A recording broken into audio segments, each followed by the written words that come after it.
अभी वापस से हम लोग वहीं से क्लास अपना कंटिन्यू करेंगे। लास्ट सेशन में हमने किया था कि वैल्यू जो कनेक्शंस का बचा हुआ था, voltage connection last to last session में था। लास्ट सेशन में हमने वेल्ड के बारे में पढ़ा और क्यों करते हैं, कैसे करते हैं, और जो हमारा डिज़ाइन है वेल्ड का वो कैसे करते हैं। ठीक है, उसमें जो न्यूमेरिकल वाला पोर्शन जो मैंने छोड़ा है क्लास में, जो ये नहीं किया उसका मैंने तरीका सारा बता दिया है। उसमें अगर आपको प्रैक्टिस करना है तो आप उस क्वेश्चन को जिस वे में मैंने स्टेप्स में बोले हैं उसी स्टेप्स में कंटिन्यू करेंगे तो आपका वैसे भी हो जाएगा। और उसमें कैलकुलेशन सारा किया हुआ है तो कुछ उसमें प्रॉब्लम होना नहीं चाहिए। ठीक है, क्योंकि बहुत डायरेक्टली आप इस्तेमाल का नहीं हो। ठीक है, तो आपको ऐसा नहीं है कि वो नहीं करने से एग्जाम में कोई नुकसान होगा, बट फिर भी अगर आप करेंगे तो आपके लिए बेहतर। जितना जानना है उतना मतलब बाकी चीज़ों करने से भी हो जाएगा, बट उतना करना मतलब एडिशनल करना हमेशा अच्छा ही होता है। ठीक है, तो अभी हमारा एजेंडा है क्लास का कि हमारे पास बचा हुआ है टेंशन मेंबर है आपके पास। ठीक है, जो कि सिलेबस में आपकी एग्जैक्टली मेंशन है। दूसरा है कंप्रेशन मेंबर,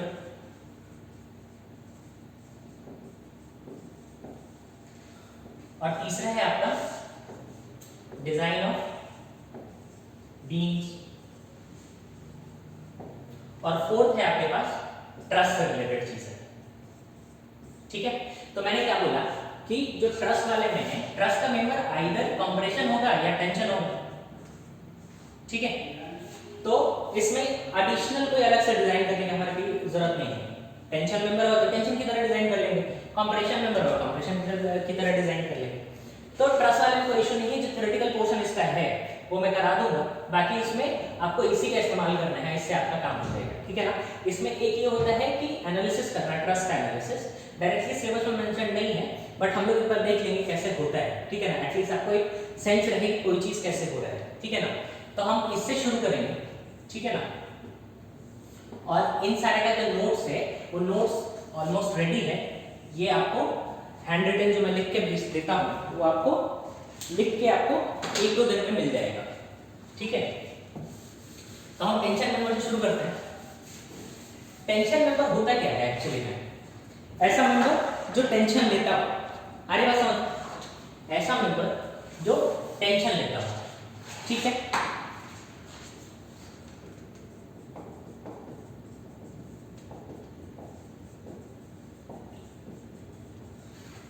ठीक है, हमारी बात समझो। टेंशन लेने का क्या मतलब होता है कि जैसे आपका अवे फ्रॉम, उसका काम क्या है, जो मटेरियल है उसको अवे खींचना, इसको बोलते हैं टेंशन। हमारी बात समझो।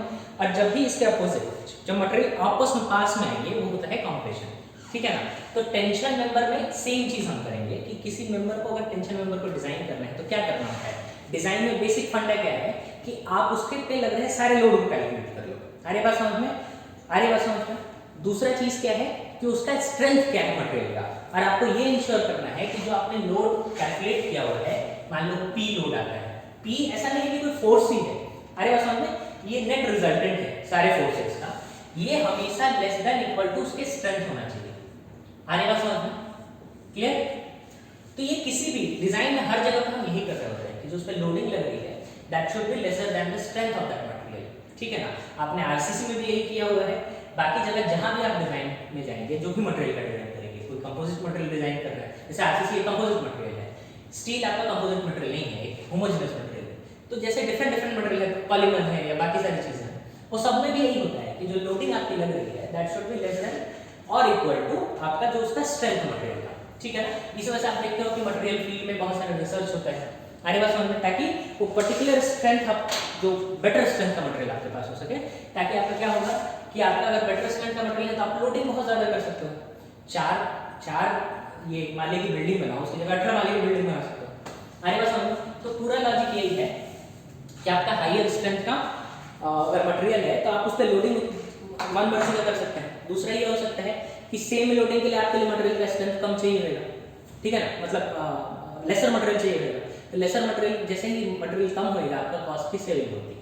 अरे बात समझ, इसी वजह से हायर स्ट्रेंथ की तरफ हम लोग जाते हैं। जैसे आप लोग Fe पहले Fe 250 चलता था, फिर Fe 415 आया, फिर Fe 500 आया। अरे बात समझ, आप इसमें एग्जैक्टली कर क्या है, स्ट्रेंथ बढ़ा है। ठीक है ना, सॉरी स्ट्रेंथ इधर को नीचे के साइड में स्ट्रेंथ बढ़ा है। अरे बात समझ, तो इससे क्या होगा कि आपका स्ट्रेंथ ज्यादा होगा और आपके पास क्या होगा कि आपको मटेरियल की रिक्वायरमेंट घट जाएगी। अरे बात समझे? या फिर हायर लोडिंग कर सकते हो। उसी तरीके से आप सीमेंट में देखो, पहले ओपीसी 33 था, फिर ओपीसी 43 है, ओपीसी 53 है, ठीक है ना। इसमें क्या हो रहा है, स्ट्रेंथ नीचे की तरफ बढ़ रहा है, ठीक है ना। तो इसमें क्या रहेगा, हायर स्ट्रेंथ का सीमेंट होगा तो आपका सीमेंट का कंजम्पशन कम होगा, उससे बहुत सारे बेनिफिट्स होते हैं। अरे बस तो पूरा मटेरियल का काम यही है कि आप हायर स्ट्रेंथ का मटेरियल ढूंढ पाओ, ठीक है ना।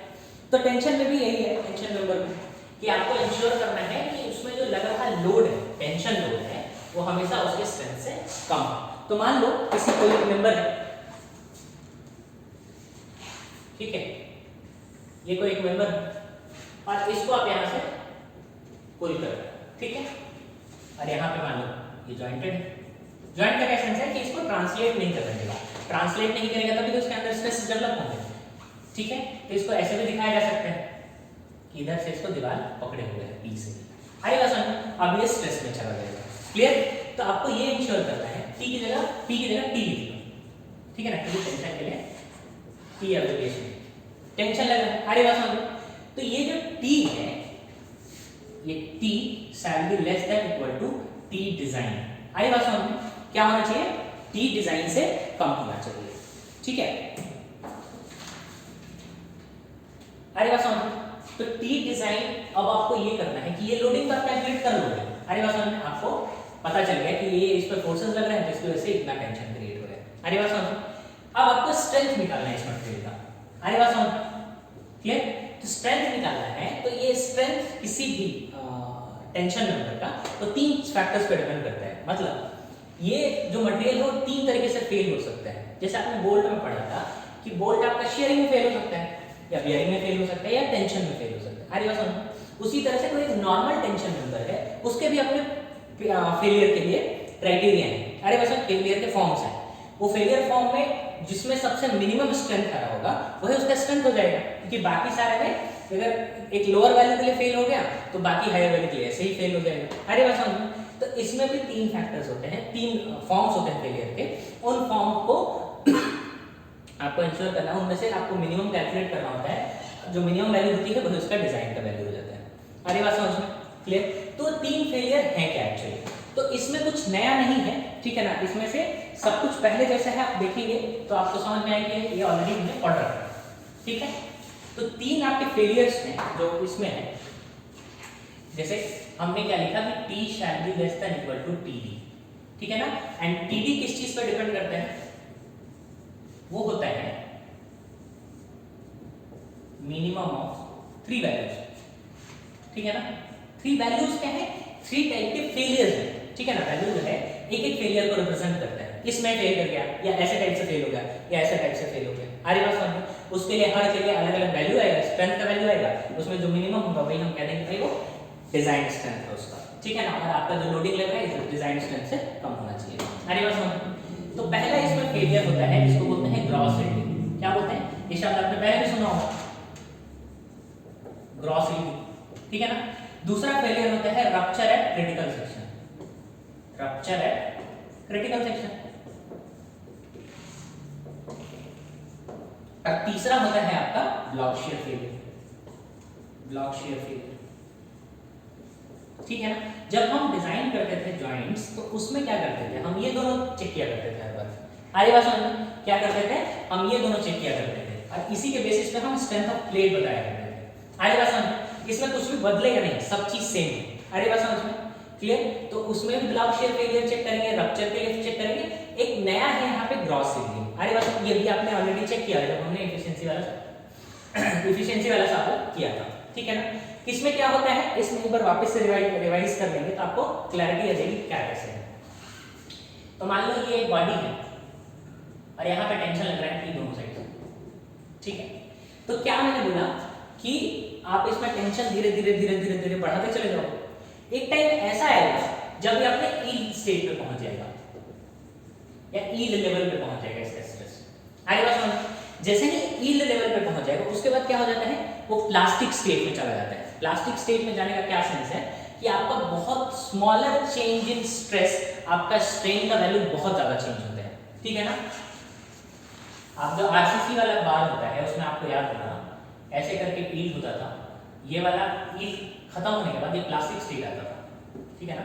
यहाँ पे आप देख रहे हो ये एप्सिलॉन स्ट्रेन और ये स्ट्रेस, ठीक है ना। स्ट्रेस में बहुत ज्यादा ऑलमोस्ट पैरेलल है ना स्ट्रेस के, मतलब ये वैल्यू बहुत चेंज नहीं हुआ है, कांस्टेंट है, लेकिन आपका स्ट्रेन का वैल्यू इतना बदल गया। अरे बात समझो, तो उस केस में क्या होगा कि जैसे ही ग्रॉस ईल्ड का क्या सेंस हुआ कि आपने लोड लगाया, वो फर्दर लोड ले नहीं रहा है। अरे बात समझ में, फर्दर वो लोड ले नहीं रहा है, ठीक है ना।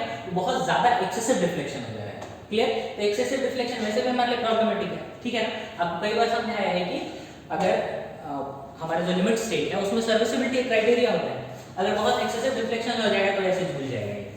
अरे बात समझ में, क्लियर हुआ, ठीक है ना। क्योंकि स्टील एक डक्टाइल मटेरियल होता है तो बहुत जल्दी टूटेगा नहीं, बहुत एक लंबे टाइम तक जाता है। उसके बाद आपने पढ़ा होगा कि नेकिंग होता है, उसके बाद ये फ्रैक्चर कर सकता है, कर जाता है। अरे बात समझ, ठीक है।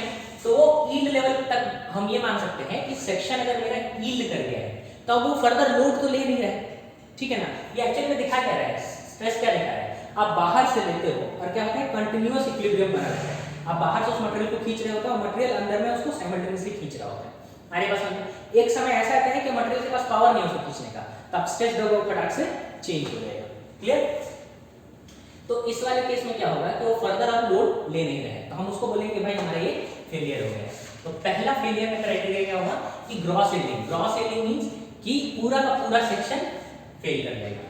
अरे बात समझ, और आपको पता है कि ग्रॉस यील्डिंग वहीं लगता है जहां होल होल नहीं होगा, पूरा का पूरा सेक्शन आपका यील्ड चला जाएगा, इसलिए ग्रॉस सेक्शन, ठीक है ना। इस सेक्शन को सामने से देखोगे तो कैसा दिखेगा, ऐसा होगा, ठीक है ना। ये पूरा का पूरा सेक्शन ग्रॉस मतलब यील्ड है। अरे बात समझ में, ऐसा नहीं होगा कि पार्ट यील्ड हुआ है, ये वाला ऐसा यील्ड कर गया बाकी बचा है, ऐसा नहीं होगा। अरे बात समझ में, ग्रॉस यील्ड मतलब पूरा का पूरा सेक्शन ही यील्ड कर गया है।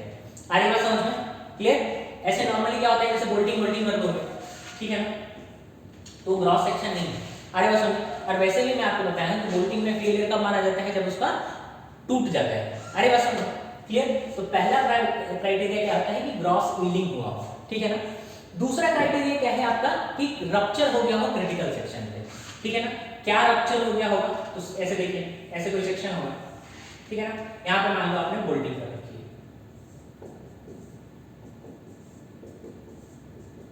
ठीक है, और इधर से दोनों तरफ आपने यहाँ पे लोडिंग की है इसको। अरे बात समझ, तो मैंने आपको उस दिन समझाया था कि ये कैसे कैसे लोड आपका क्रिटिकल सेक्शन पे रप्चर हो सकता है। रप्चर माने टूट जाना पूरा का पूरा, ठीक है ना। यहाँ से ऐसे टूट सकता है, ऐसे टूट सकते हैं। फिर आपको और भी सिखाया था कि ऐसा हो सकता है कि इसका मन करेगा नहीं मैं इधर से घूम के जाऊंगा और इधर ऐसे टूट जाएगा, अरे बात समझ। या फिर इसका और मन करेगा नहीं मैं इधर से जाऊंगा ऐसे टूटूंगा, अरे बात समझ, क्लियर। अरे बात समझ। और मैंने उस दिन ये भी समझाया था कि जितना ज्यादा वो मटेरियल में ट्रैवल करेगा उतना ज्यादा स्ट्रेंथ, मतलब ये फेलियर होने के चांसेस सबसे कम होंगे, मतलब कम होगा, और ये सबसे कम होगा। अरे बात समझ, क्लियर।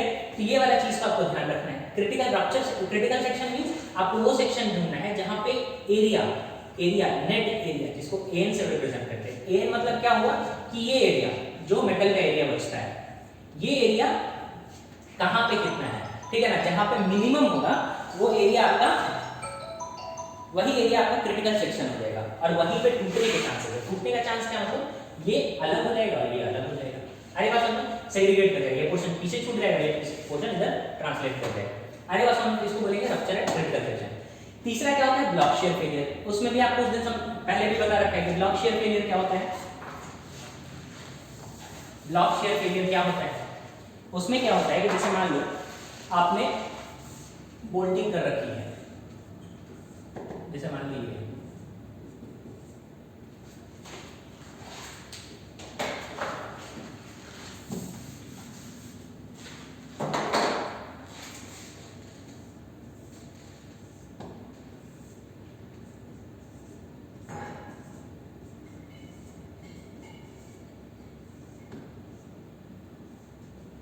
ठीक है ना, बोल्टिंग कर रखी है। इसमें क्या होगा, आप इधर से लोड करेंगे, और ये टेंशन दिख रहा होगा आपको, ठीक है ना।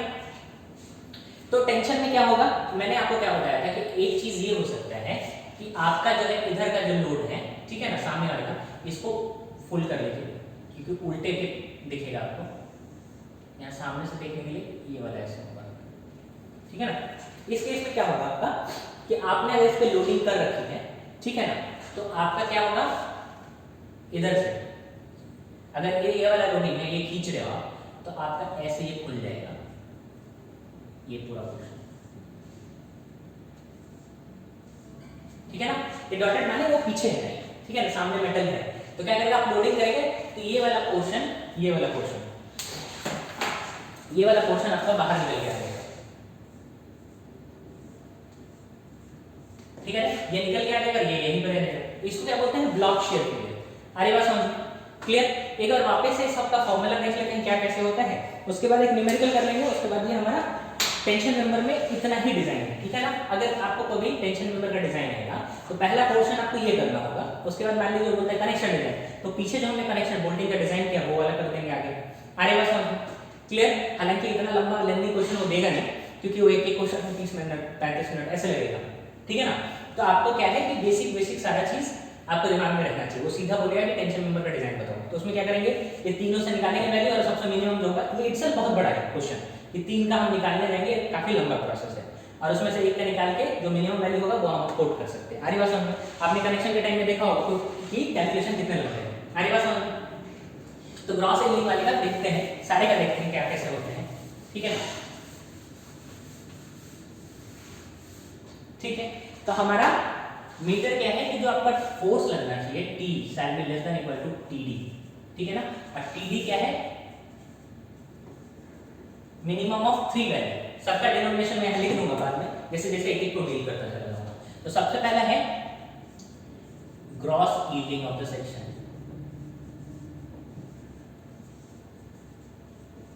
ठीक है।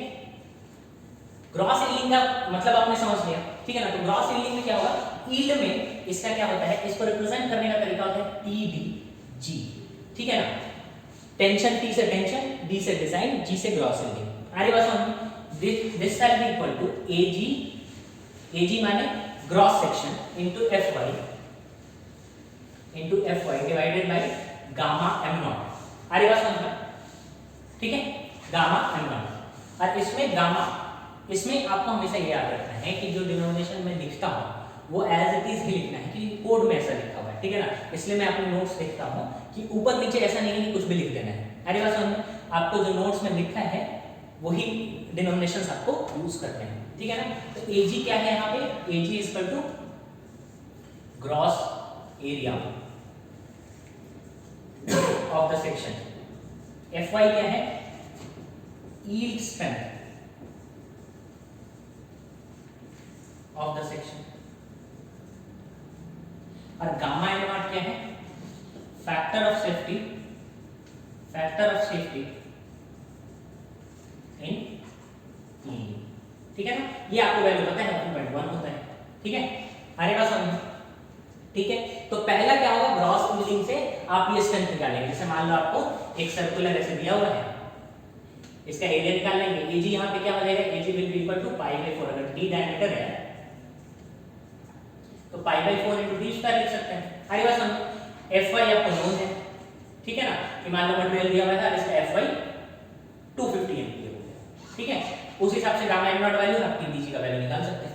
आगे बात समझ क्लियर। तो पहला क्या हो गया कि TDG, पहले से क्या आएगा आपका TDG, निकालने का तरीका ये भी। आगे बात समझ। दूसरा आएगा आपका, दूसरा होगा आपका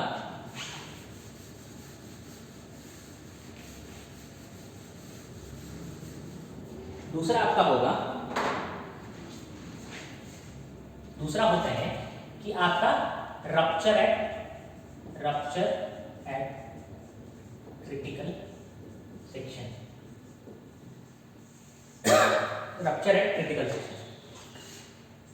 तो इसका रिप्रेजेंटेशन हम करते हैं TDN से।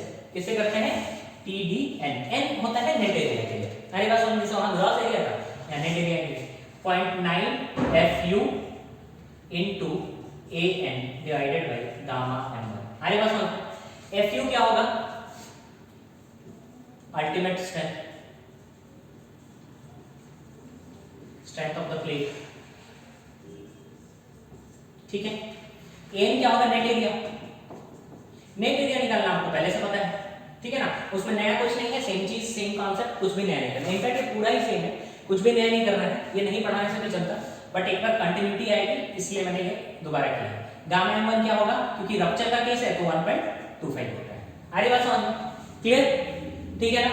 और इसमें आपको क्या करना है, एन वो वाला वैल्यू लेना होगा जो सबसे मिनिमम होगा। आ रही बात समझ में? क्योंकि एन मिनिमम तो टीडीएन मिनिमम, और आपको निकालना भी सबसे मिनिमम वाला है। आ रही बात समझ में? मतलब वो वाला सेक्शन आपको ढूंढना है जहां पे सबसे कम मेटल में वो फ्लो कर रहा हो। आ रही बात समझ में? ये चीज को ध्यान रखना है, ठीक है? ये दूसरा वाला पार्ट हो गया। क्लियर? तो इसमें ए निकालने का। अब एक चीज और है क्वेश्चन में, जैसे ए निकालने का आपको पहले से पता है कि कैसे करते हैं। जैसे मान लीजिए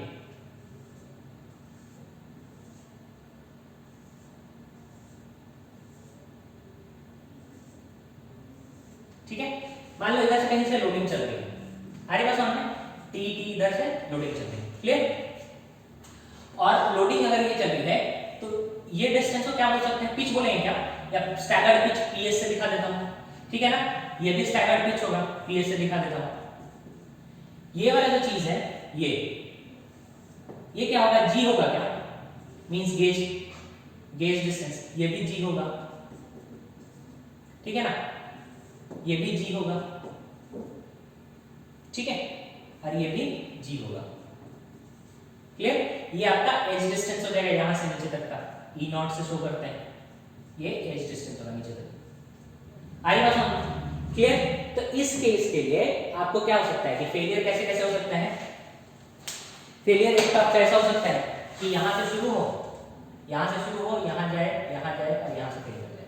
तो उसके लिए एम क्या लिखेंगे आप लोग, मान लो बी है इसका विड्थ, बी है तो बी माइनस कितने होल्स हैं, 1 2 3 3dh इनटू टी थिकनेस।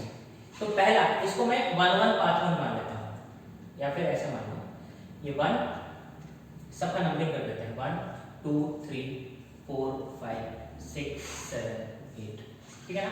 तो अगर पाथ 1 1 2 3 है, 1 से 2 जाएगा 3 जाएगा, तो n का वैल्यू क्या आ जाएगा, ये आ जाएगा। ठीक है ना? अब मान लो नेक्स्ट मेरा मान लो ऐसे फ्लो करे, ऐसे आए और ऐसे निकल जाए, तो वो क्या होगा 1 4 5। ठीक है ना? तो उसमें n की वैल्यू क्या हो जाएगी, b माइनस 3dh। 3dh क्यों, क्योंकि एक होल, दो होल, तीन होल, 3dh प्लस हो जाएगा। मैंने क्या बोला था उसमें कि सिंपली जितना भी डायगोनल एलिमेंट होता है उसको क्या करना होगा, सम करना पड़ता है। अगर आप लोगों को फॉर्मूला याद होगा तो ps स्क्वायर बाई 4g हुआ करता था। ठीक है, इनटू t कर देंगे। अरे बस समझ में? क्लियर हुआ? ठीक है। दूसरा ये हो सकता है कि ये फ्लो करे ऐसे, इधर से ही आए, इधर से आए, यहां आके ऐसे हो जाए। तो ये वाला कैसे लिख सकते हैं, 1 2 5, यहां पे n क्या हो जाएगा, b माइनस 3dh। ठीक है, plus ps square by 4g into t, क्योंकि यहां भी डायगोनल एलिमेंट एक ही है। अरे बस समझ? क्लियर? तो ऐसे मल्टीपल पाथवेज हो सकते हैं। एक पाथवे ऐसे भी हो सकता है, यहां है, यहां है, यहां है, यहां है, फिर ऐसे फिर। तो आप देखो यहां पे ऑलरेडी कितने डायगोनल एलिमेंट्स बहुत आते हैं, डायगोनल एलिमेंट्स ऐड हो रहे हैं, मतलब इसकी वैल्यू बढ़ रहा है। ठीक है ना? वो क्रिटिकल सेक्शन कभी नहीं लगेगा। अरे बस समझ? ये पहले ही बताया है मैंने। तो अगर मान लो इस वाले पाथवे का मेरे को लिखना हो तो पाथवे क्या हो जाएगा, 1 से 4 गया है, 4 से भाई साहब 2 पे आए हैं, 2 से 5 पे गए हैं और फिर 3 पे आए हैं। ठीक है ना? तो इसके लिए n आपका क्या हो जाएगा, नंबर ऑफ होल्स आप काउंट कर लो, 1 2 3 4 5। ठीक है ना? तो b माइनस 5dh। ठीक है, प्लस कितने डायगोनल एलिमेंट्स हैं इसमें, 1 2 3 4, तो 4 ps square divided by 4g into t। अरे बस ये देखो सबसे बड़ी वैल्यू है। ठीक है ना? तो ये वाला कभी भी क्रिटिकल सेक्शन बनेगा नहीं। तो कई बार एग्जाम में आपसे जैसे इंडिकेट करके कहेगा कि भाई मेरे को सबका नेट एरिया बताओ। अरे बस नेट एरिया बताओ, और उसमें से फिर पूछेगा कि सबसे क्रिटिकल कौन सा है। तो आपको हमेशा दिमाग में रखना है कि जो सबसे सीधा ट्रैवल करेगा वो सबसे ज्यादा क्रिटिकल सेक्शन होगा नॉर्मली, क्योंकि ये जैसे ही इधर उधर मतलब डायगोनल में ट्रैवल करेगा वो आपका एडिशन में चला जाता है। अरे बस समझ?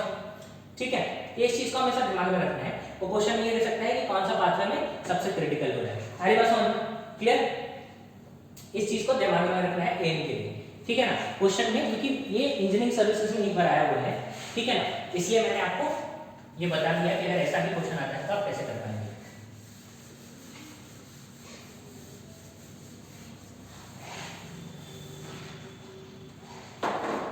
ठीक है, तो आपका दूसरा क्या है आ गया, टी डी एम। ठीक है, आगे बात सुनो। तीसरा आपके पास है ब्लॉक शेयर फेलियर। क्या है? Block share failure.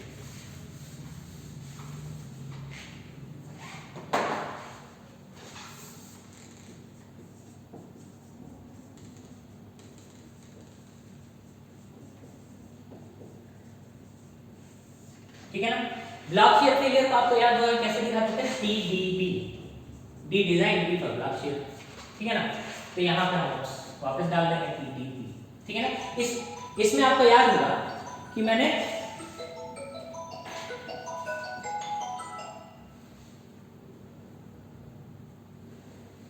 इसमें आपको याद होगा कि इसके मैंने दो बताए थे कि दो वे में फेलियर हो सकता है। ठीक है ना, आपको अगर याद होगा तो मान लो ये वाला बोल है, ठीक है ना, और ये वाला प्लेट है। मैंने आपको क्या बताया था, ये फेलियर ऐसे जा सकता है। ठीक है ना, तो मैंने क्या बोला था, ये शियर प्लेन है, ये शियर प्लेन है और ये नॉर्मल प्लेन है। ठीक है ना, तो मैंने दो कॉम्बिनेशन बताया था, एक तो शियर यील्डिंग हो, शियर प्लेन में शियर यील्डिंग हो, प्लस नॉर्मल पे आपका शियर यील्डिंग हो और नॉर्मल प्लेन पे आपका, नॉर्मल पे अल्टीमेट स्ट्रेस लग रहा हो, नॉर्मल प्लेन पे अल्टीमेट स्ट्रेस लग रहा हो। ठीक है ना, पहले क्या बोला मैंने, यहां पे शियर यील्डिंग हो और यहां पे अल्टीमेट स्ट्रेस लग रहा हो, यानी फ्रैक्चर कर रहा हो। ठीक है, दूसरा केस क्या होगा कि शियर में फ्रैक्चर कर रहा हूं, शियर फ्रैक्चर हो। दूसरा क्या होगा, नॉर्मल पे, नॉर्मल प्लेन पे आपका यील्डिंग हो रहा है। ठीक है ना, इन दोनों के लिए हमने क्या यूज किया था, TDB1 TDB2। आगे बस हम क्लियर, TDB1 और TDB2। TDB1 कैसे लिखते थे, अगर आप लोगों को ध्यान होगा तो TDB1 कैसे लिखा करते थे, TDB1 में पहले वाले में क्या था, TDB1 पहले वाले में यहां पे यील्डिंग हो रहा है शियर का, तो आपको याद होगा कि शियर की यील्डिंग होगा तो ABG, B क्यों यूज करते थे क्योंकि शियर है, G माने ग्रॉस। मैंने हमेशा बोला है कि यील्डिंग का मतलब है ग्रॉस पे काम होगा। ठीक है ना, इनटू FY क्योंकि यील्ड है, √3 क्योंकि शियर का केस है, divided by gamma m not. क्यों, क्योंकि आपका यहाँ पे यील्ड का केस है, इसलिए गामा m नॉट का इस्तेमाल होगा। अरे बस समझो, और दूसरे वाले प्लेन में आपका क्या हो रहा है, नॉर्मल पे आपका टूट रहेगा तो FU हो जाएगा। अरे बस समझ में, एरिया क्या होगा, ATN से दिखाते थे क्या, डिवाइडेड बाय गामा m। अरे बस समझ में, पहला क्वेश्चन ये होता था, और TDB2 क्या होता था, ABN, ठीक है ना, into 0.9 FU divided by √3 multiplied by gamma m1। अरे बस समझ में, plus ATG into FY divided by gamma m not. ठीक है ना, इस वाले केस में क्या होगा, शियर में फ्रैक्चर हो रहा है और नॉर्मल में यील्ड हो रहा है। ठीक है,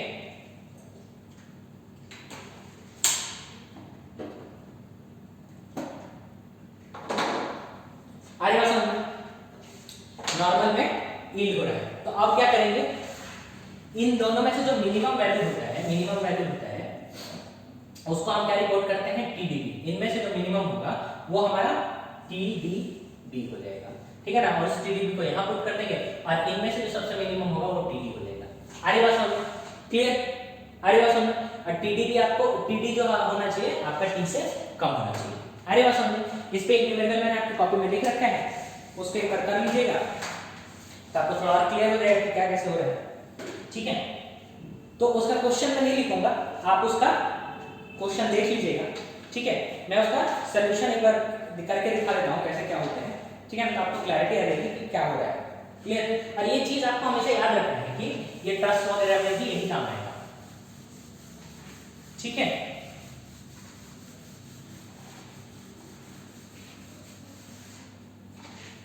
तो इस केस में आपके पास क्या होता है कि क्वेश्चन दिया गया है कि डिजाइन, इसमें स्ट्रेंथ पूछा गया है। अरे बात समझिए, क्या पूछा गया है? स्ट्रेंथ पूछा गया है। Design tensile strength, design tensile strength, strength of plate 130 mm cross 12 mm।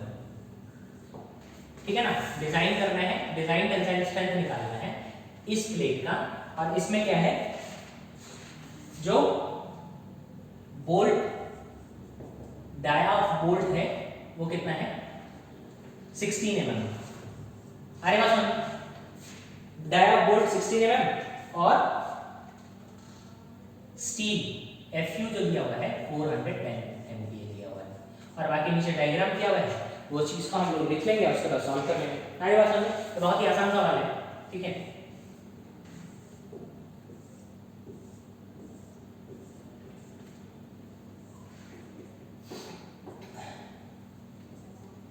Clear? तो इसमें क्या है कि क्वेश्चन में दिया हुआ है ये वाला वैल्यू आपके पास 35 है, ये 60, ये 35, ये भी 35, इसमें ये भी 35, ये 60। ठीक है, आगे बात समझ। तो सेम काम करना है, पहले हम इसमें करके चलेंगे कि अपना ग्रॉस रीडिंग के लिए tensile strength for gross reading. ठीक है ना, ग्रॉस रीडिंग के केस में मैंने क्या बोला कि आपको ये वाला सेक्शन पे नहीं जाना है, कोई भी ऐसा सेक्शन जैसे बीच का सेक्शन है पूरा होल है, आगे पास इसमें कोई होल नहीं, तो यहाँ पे हील कर जाएगा, यहाँ पे हील कर जाएगा, कहीं पे भी हील कर जाएगा। आगे पास ग्रॉस सेक्शन का मतलब पूरा का पूरा सेक्शन हील कर जाएगा। तो TDG क्या लिख सकते हैं? TDG will be AG into FY divided by gamma m। आगे पास और आपको मैंने बताया था कि अगर FU का वैल्यू 410 दिया हुआ है, उसका कॉरस्पॉन्डिंग FY कितना होता है? 250 होता है। अरे बात समझ में? तो AG क्या हो जाएगा? आपकी 60 35 ठीक है ना, तो 60 प्लस 70 कितना हो गया? 130।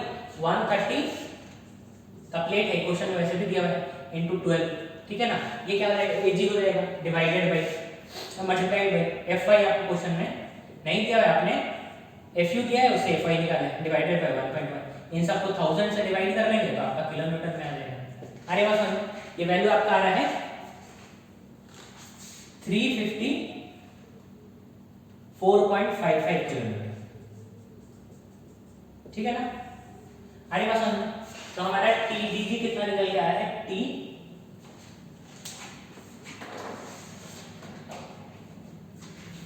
TDG कितना निकल के आया है? 354.55 किलोमीटर। अरे बात समझो, क्लियर हुआ? पहला हो गया। दूसरा मेरा क्या है? दूसरा वाला था हमारा rupture at critical section, rupture at critical section. अरे बात समझो, तो इसमें क्या होगा? TDN equal to 0.9 FU AN divided by gamma m। ठीक है ना, अब इसमें AN का वैल्यू मैं ऊपर वाला इरेज कर रहा हूं। ठीक है,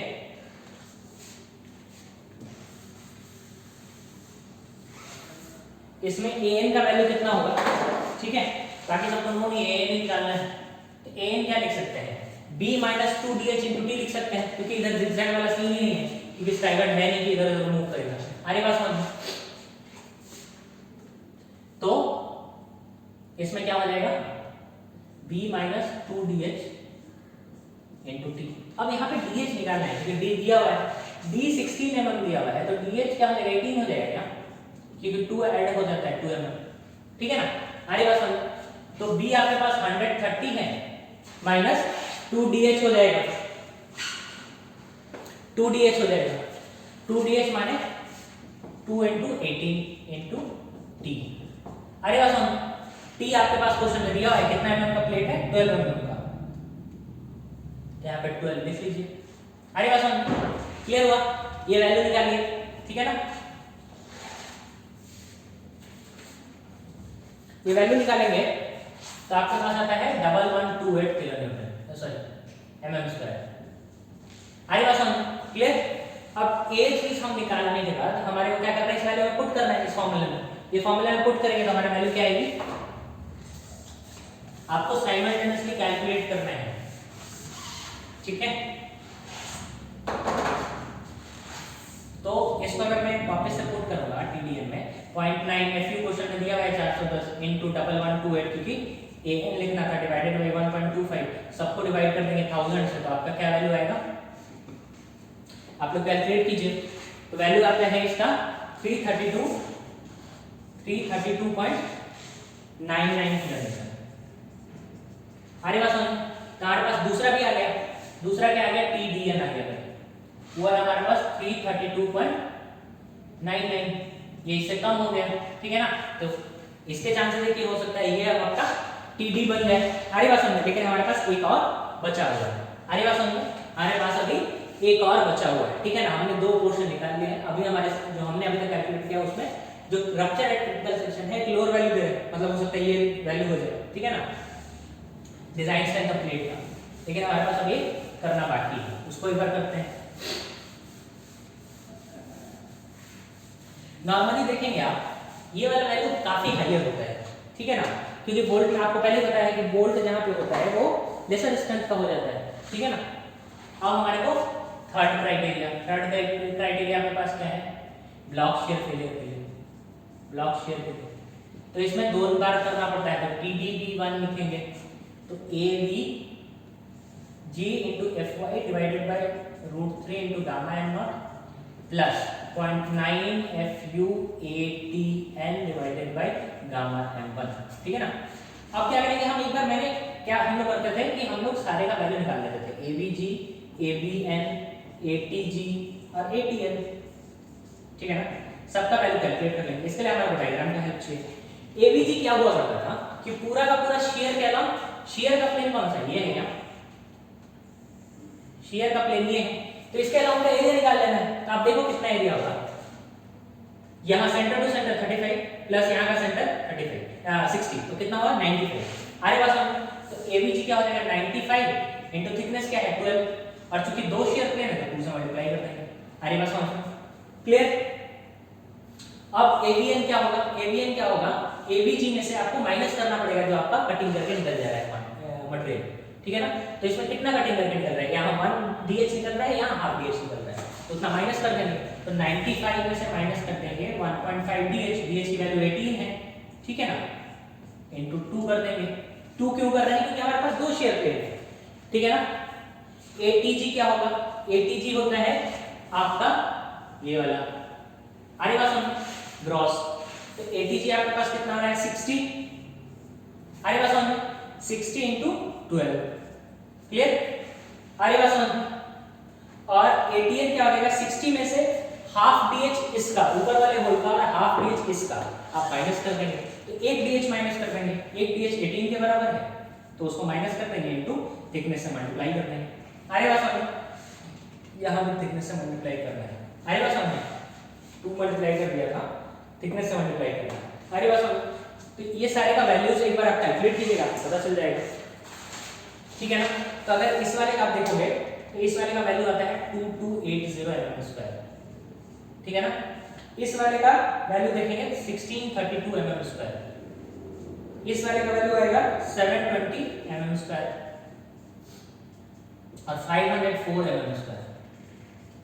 आगे बात समझ क्लियर। तो ये वाला टेबल हम एक बार इसलिए बना लेंगे कि आपको एक ही बार में दोनों फार्मूला आराम से कैलकुलेट हो सके, ठीक है ना। तो अब हम इसको यहां भी यूज कर लेते हैं साइड में, क्योंकि ये इमेज का ज्यादा इस्तेमाल है नहीं, क्लियर। तो TDB1 में हम सीधा फार्मूला वैल्यू पुट करेंगे। तो AVG हमारे पास 2280 है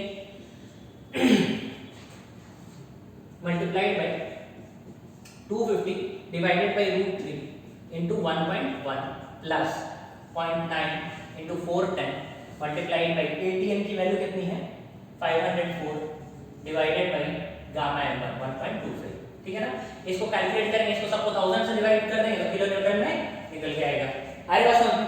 तो इसकी वैल्यू आप कैलकुलेट करिएगा तो आपको पहले TDP1 की वैल्यू आपको आएगी 447.95 किलोमीटर। आ रही बात समझ में?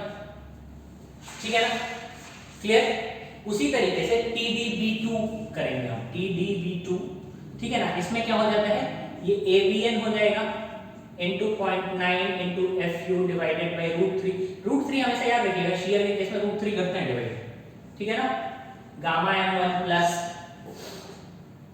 ATG into FY divided by gamma M1, ठीक है ना। सारे वैल्यूज पुट कर दीजिए। AVN की वैल्यू आपके पास 1632 है, multiplied by 0.9 into 410 divided by √3 multiplied by 1.25 plus ATG आपके पास कितना है 720 मल्टीप्लाइड बाई 250 डिवाइडेड बाई 1.1। इसका इन सब को फिर से 1000 से डिवाइड कर देंगे तो आपके पास कितना किलोमीटर का वैल्यू आएगा, इसमें आपका 441.78 आएगा, 441.78 किलोमीटर। आए बात समझ, क्लियर। तो मैंने क्या बोला है, TDB क्या होगा, TDB will be minimum of TDB1 TDB2। आए बात समझ में, क्लियर। तो मिनिमम आपका क्या है इसमें से देख लीजिए एक बार आप खुद ही।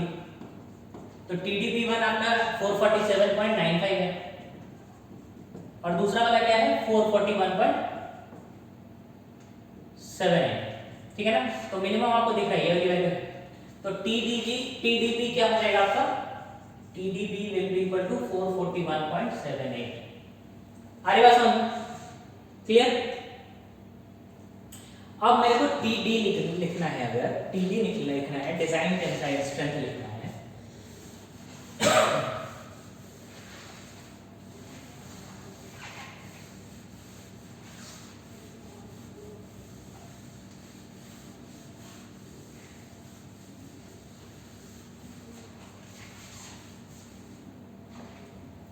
अगर TD लिखना है तो TD क्या होगा, इन तीनों में से मिनिमम वैल्यू ये है तो डिजाइन टेंसाइल स्ट्रेंथ इस प्लेट का कितना हो जाएगा 332.99 किलोन्यूटन। आ रही बात समझ, क्लियर। यही हमारा सॉल्यूशन है, ठीक है। आ रही बात समझ। अब इसमें क्या है कि आपके एग्जाम में कुछ भी पूछ सकते हैं, पार्ट में पूछ सकते हैं, इनमें से एक पोर्शन कोई पूछ ले और आपसे सॉल्यूशन करवा ले। अरे बात समझ, और पूरा ले लिया ऐसे सॉल्यूशन कर लेंगे, ठीक है ना। इसमें हमारे को एफर्ट इसलिए नहीं लगा क्योंकि हम लोग ऑलरेडी जानते थे कि TDB क्या होता है, TDN क्या होता है, ये हमने कनेक्शन ऑलरेडी कर लिया था। ये वाला पोर्शन का आपने कनेक्शन ऑलमोस्ट किया ही था, ठीक है ना। तो आपका टेंशन मेंबर का डिजाइन इतना ही है। अरे बात समझ। तो आप इसमें क्या कर सकते हैं कि इसमें से TD को अगर क्वेश्चन में बोलेगा तो आप इस हिसाब से कैलकुलेट करके उसमें से आप उसको डिजाइन TD आप डिजाइन स्ट्रेंथ निकाल लेंगे। और उसमें क्वेश्चन में दिया रहेगा कि मान लो कि P लोड लग रहा है, ठीक है ना। आई बात समझ। तो हम क्या करेंगे, पूछेगा कि इसका डिजाइन स्ट्रेंथ, तो इस पे ये सवाल पूछा जा सकता है कि डिजाइन स्ट्रेंथ ना पूछ के ये बोलेगा कि मैक्सिमम लोड आप इस पे कितना लगा सकते हो। आई बात समझ। तो आप क्या करोगे, सिंपली 332.99 इज इक्वल टू 1.5 की T लिखेंगे क्या, क्यों लोड हम क्या लगाते हैं T, लेकिन उसको हम फैक्टर इन करने के लिए 1.5 से मल्टीप्लाई कर लेते हैं। तो T क्या हो जाएगा 332.99 डिवाइडेड बाय 1.5, ठीक है ना। तो कोई हमसे पूछे कितना वैल्यू, कितना लोड लगा सकता है मैक्सिमम, तो इतना मैक्सिमम लोड लगा सकते हैं। अरे बात समझ, क्लियर हुआ, ठीक है। तो ये वाला चीज था, इस वाले में ज्यादा परेशानी हमारे को है नहीं, ठीक है ना। इसके बाद आता है आपके पास कंप्रेशन मेंबर। क्या आता है, कंप्रेशन मेंबर। टेंशन मेंबर में और ज्यादा है नहीं, ठीक है। आप कभी कहीं का भी क्वेश्चन देखेंगे आपको इससे ज्यादा नहीं है, ठीक है। इसीलिए स्टील में जो पहले चैप्टर्स होते हैं उसका ज्यादा इंपॉर्टेंस है क्योंकि वहीं से सारा बेस आपका बन के आता है, क्लियर। अभी देखिए टेंशन मेंबर होने के बाद आपके पास नेक्स्ट एजेंडा है कंप्रेशन मेंबर का डिजाइन, ठीक है ना। कंप्रेशन मेंबर का डिजाइन, ठीक है। कंप्रेशन मेंबर का डिजाइन और भी आसान है,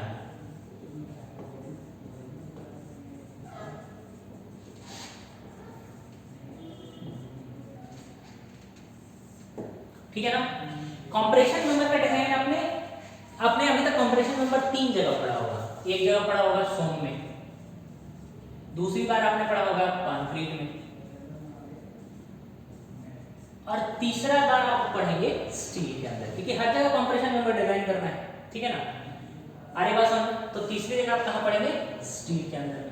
यहाँ हम लोग क्या करते थे, हुक्स के अंदर में ही काम कर लेते थे, ठीक है ना। आप लोगों ने अगर पढ़ा होगा तो कंप्रेशन मेंबर में आपने पढ़ा होगा उस समय बकलिंग वगैरह के बारे में पढ़ा होगा, यूलर्स लोड के बारे में पढ़ा होगा। अरे बात समझ, कंक्रीट में भी आपने पढ़ा होगा, ठीक है ना, क्योंकि एक मिनिमम एसेंट्रिसिटी के लिए डिजाइन करते हैं, मिनिमम के लिए, ठीक है ना, ये वाला पोर्शन करते हैं। यहाँ भी कुछ वैसा ही करते हैं। अरे बात समझ में, क्योंकि यहाँ भी आपको इंश्योर क्या करना है, कंप्रेशन मेंबर का फेलियर हमेशा दो तरीके से होता है। अरे बात समझ, एक फेलियर है कि वो क्रशिंग में फेल कर जाए, किसमें फेल कर जाए, क्रश कर जाए मटेरियल। दूसरा फेलियर हमेशा बकलिंग का फेलियर होगा। क्या करेंगे, बकलिंग का फेलियर। जब आपको मैं शुरुआत में पढ़ा रहा था तो मैं समझा रहा था कि कितने टाइप के सेक्शन होते हैं, उस हिसाब से वो सारी चीजें होती हैं, ठीक है। तो अगर बकलिंग कर देगा मतलब वो अभी क्रश नहीं किया है लेकिन वो बकल कर गया है। बकल आप नॉर्मली किस केस में करेगा, जब सेक्शन बहुत सिलेंडर हो, क्या हो, सिलेंडर, सी वाला नहीं एस वाला, ठीक है ना, सिलेंडर हो, ठीक है। सिलेंडर सेक्शन में क्या होगा, वो अभी उसके पास स्ट्रेंथ है, वो क्रश नहीं किया है लेकिन वो बकल करेगा। जैसे आपको एक पतला सा स्केल होता है, मेटलिक स्केल होता है, उसको ऐसे मोड़ेंगे तो एक ऐसा लिमिट आएगा जिसके बाद वो वापस रिवर्स नहीं आएगा। मतलब अगर ऐसा है, ऊपर से लोड लगेगा, ऊपर से लोड लगेगा, क्या करेगा, ऐसे डिफ्लेक्शन करना शुरू करेगा, फिर ऐसे करेगा, फिर ऐसे करेगा, एक समय ऐसा आएगा कि वापस ही नहीं आएगा, ये फेल कर गया है, बकलिंग में फेल कर गया है।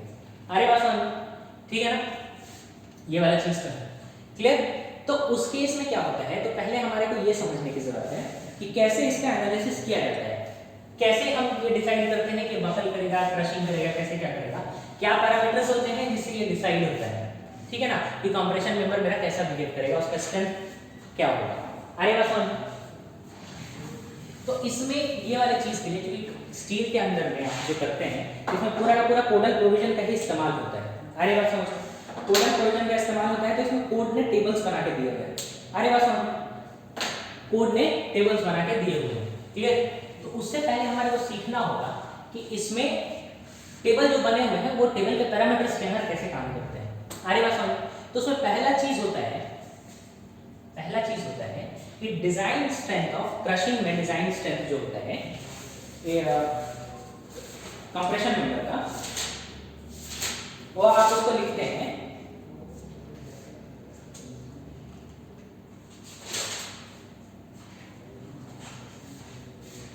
पी डिजाइन, कितना लोड आप उस पर कर सकते हो, P design is equal to AG माने क्रॉस सेक्शन इनटू एफसीडी, एक टर्म डिफाइन होता है, ठीक है ना, कंप्रेशन में डिजाइन या डिजाइन स्ट्रेंथ इन कंप्रेशन। अरे बात समझ में, तो ये क्या होता है, एफसीडी। तो आप कितना उसका डिजाइन स्ट्रेंथ है, हर बार मेरा सेम चीज कि कंप्रेशन मेंबर डिजाइन कर रहे हैं तो आप उसके लोड सारे कैलकुलेट करेंगे, ठीक है ना, और फिर स्ट्रेंथ कैलकुलेट करेंगे, दोनों को इक्वेट करेंगे। तो हम क्या कर रहे हैं, स्ट्रेंथ कैलकुलेट कर रहे हैं। अरे बात समझ में, और जितना लोडिंग हो, हमसे कोई पूछे कि भाई कितना लोड कर सकते हैं, तो हम ये कैलकुलेट करके बता सकते हैं कि भाई मेरा मटेरियल इतना ले सकता है, आप इतना लोड कर लो। अरे बात समझ, तो एजी इंटू एफसीडी, एजी क्या है, मान लो एक सर्कुलर कॉलम है, एजी क्या होगा, पूरा हो जाएगा, ठीक है ना। अब ये एफसीडी क्या है, ठीक है ना, तो ये स्ट्रेंथ है कि इस मटेरियल, इसका स्ट्रेंथ क्या होगा, ठीक है ना। और एफसीडी जो होता है वो फंक्शन होता है किसका, लैम्डा का। लैम्डा क्या होता है, लैम्डा क्या होता है, तो आपने पहले ही पढ़ा होगा लैम्डा का नाम। एफ से कंफ्यूज मतलब फंक्शन, मैथ में जो फंक्शन कैलकुलस में यूज करते हैं वो वाला चीज लिखा है, फंक्शन ऑफ लैम्डा। तो लैम्डा क्या होता है, ये होता है स्लेंडरनेस रेशियो। क्या होता है, रेशियो, स्लेंडरनेस रेशियो, ठीक है ना, जो कि क्या लिखते हैं, KL बाई R। अरे बात समझ, क्या है, KL by R। Function of lambda का क्या मतलब है, लैम्डा आप निकाल दो और आपका क्या रहेगा, FCD टेबल से उठा लो जो कोड में दिया हुआ, या फिर आपके क्वेश्चन को कैसे दे देगा, देखो इधर आपके क्वेश्चन को क्या दे देगा, ऐसे एक टेबल दे देगा, ठीक है ना, कि आज इधर लिख देगा ऐसे KL बाई R, ठीक है ना, इसका, या फिर KL बाई R पूरा ना लिख के बोलेगा कि लैम्डा का वैल्यू, ठीक है ना, और यहाँ पे क्या बोलेगा, FCD का वैल्यू, ठीक है ना। और मान लो एक x1 वैल्यू, उसके क्रॉसमेंडिंग का y1 value, x2 value y2, x3 y3, x4 y4, ठीक है ना।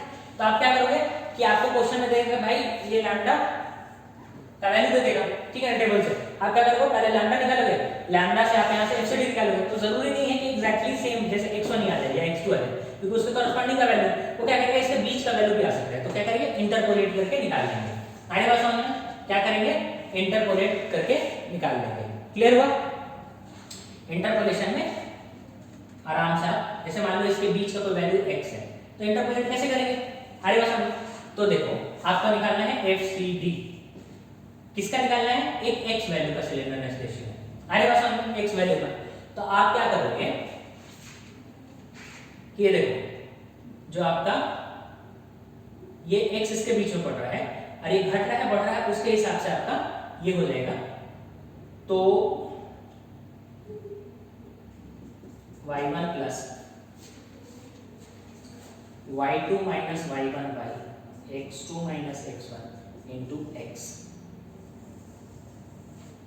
ठीक है ना। आगे बात समझ, एफसीडी क्या लिख सकते हैं, कोई दूसरा वैल्यू x के लिए, ये प्लस चेंज किस रेट से हो रहा है, इतना चेंज हो जा रहा है इतना में, तो स्लोप हो गया, मल्टीप्लाइड बाई x कर देंगे जिस वैल्यू के लिए आपको निकालना है। आगे बात समझ, और y1 ऐड कर देंगे क्योंकि यहीं से शुरू हो रहा है, ठीक है ना। आगे बात समझ, तो ऐसे इंटरपोलेशन करके एफसीडी निकाल लेंगे। क्लियर? और एफसीडी निकल जाएगा, एजी पता होगा, पीडी निकाल लेंगे। लेकिन सारा प्रॉब्लम काम फंस रहा है KL/R में। आगे बात समझिए, KL/R है क्या, तो आपको क्वेश्चन में क्या कर सकता है, ये टेबल दे देगा और आपको बोलेगा निकाल के बताओ। आगे बात समझ में, क्लियर हुआ नहीं हुआ? तो अब क्या है हमारे को, KL और R क्या है ये समझना है।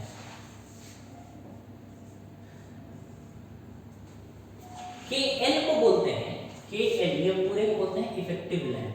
क्या बोलते हैं, इफेक्टिव लेंथ ऑफ कॉलम, और ये है रेडियस ऑफ गायरेशन।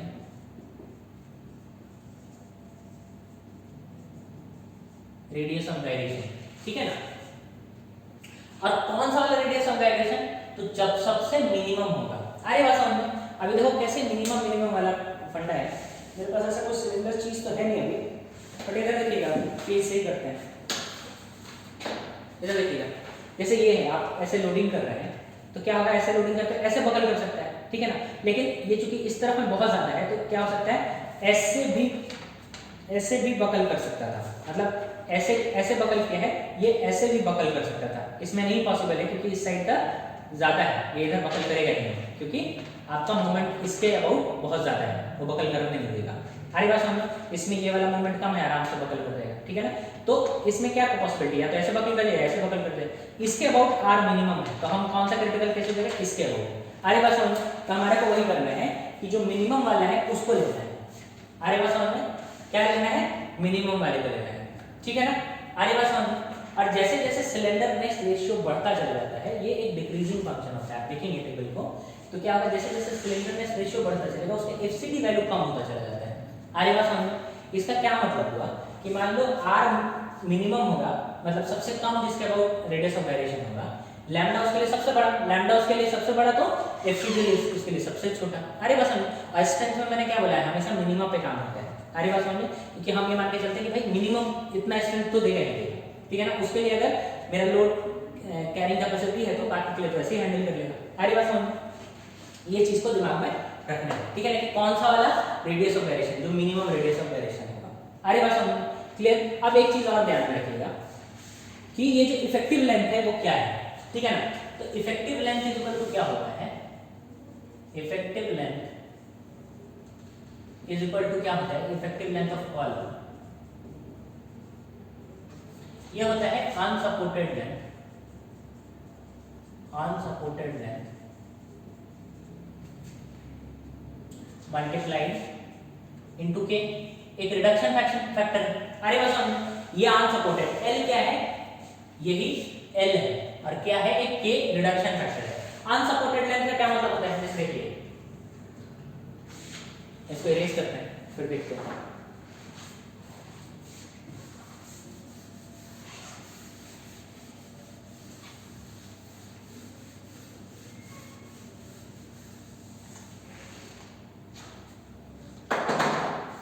ठीक है, ये देखिएगा, अनसपोर्टेड लेंथ का क्या मतलब होता है, इधर से ऐसे मान लो लोड लग रहा है, ठीक है ना, ऐसे लोड लग रहा है, अब मान लो ये वाला ऐसे में है, ये कैसा हिंज ये है, ये फिक्स सपोर्ट है। सपोर्ट कैसा है? फिक्स सपोर्ट है।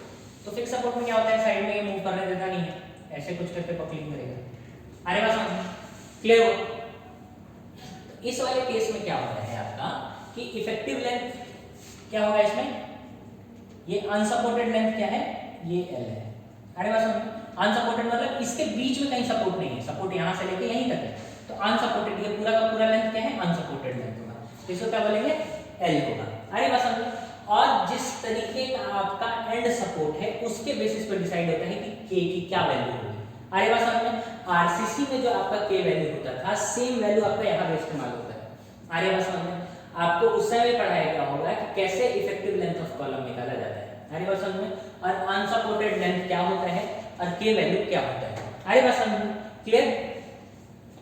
ठीक है, अब इधर देखिएगा, ये तो सिंपली ऐसे दिख रहा है, ठीक है। अभी मान लो ऐसा कॉलम है, इसको मैं इधर से फिक्स कर दिया, ठीक है ना, क्या क्या इधर से फिक्स कर दिया। अब मान लो ऐसे प्रेस करेगा, ठीक है ना, अरे बात समझ में, ये इसको ऐसे बकल करने नहीं देगा। अरे बात समझ में, ये इसको ऐसे बकल नहीं करने देगा, ठीक है ना। तो अब इसका मूवमेंट कैसे होगा, इसका अनसपोर्टेड लेंथ घट गया। अरे बात समझ में, अब ये ऐसे जाएगा, ठीक है ना, ये क्या हुआ, अब इसको अनसपोर्टेड लेंथ इसका घट गया। इसका पहले मान लो L है और L/2 पे ही हमने लगाया, तो पहले अनसपोर्टेड लेंथ L था, अब क्या हो गया इसका अनसपोर्टेड लेंथ L/2, लेकिन किस तरफ हुआ है ये ध्यान देने की जरूरत है। जैसे आप इसको ऐसे प्रेस किए हैं तो सिर्फ इस डायरेक्शन में इसका लेंथ ऑफ जो है वो घट गया है, लेकिन एक बेंडिंग इसका अंदर भी तो हो सकता है। अरे बात समझो, मतलब ये पीछे के साइड में इसका जो बल्ज है, जो अभी साइड में निकल रहा था, वो पीछे के साइड में बल्ज हो या आगे के साइड में से बल्ज करके ऐसे जा सकते हैं। अरे बात समझो, जैसे आप लोडिंग किए तो आप क्या हो सकता है, या तो ये ऐसे बल्ज करके जैसे मैंने शो किया है, एक बल्ज ऐसे भी हो सकता है क्या, ठीक है ना, प्लेन से बाहर आके ऐसे बल्ज नहीं हो सकता है।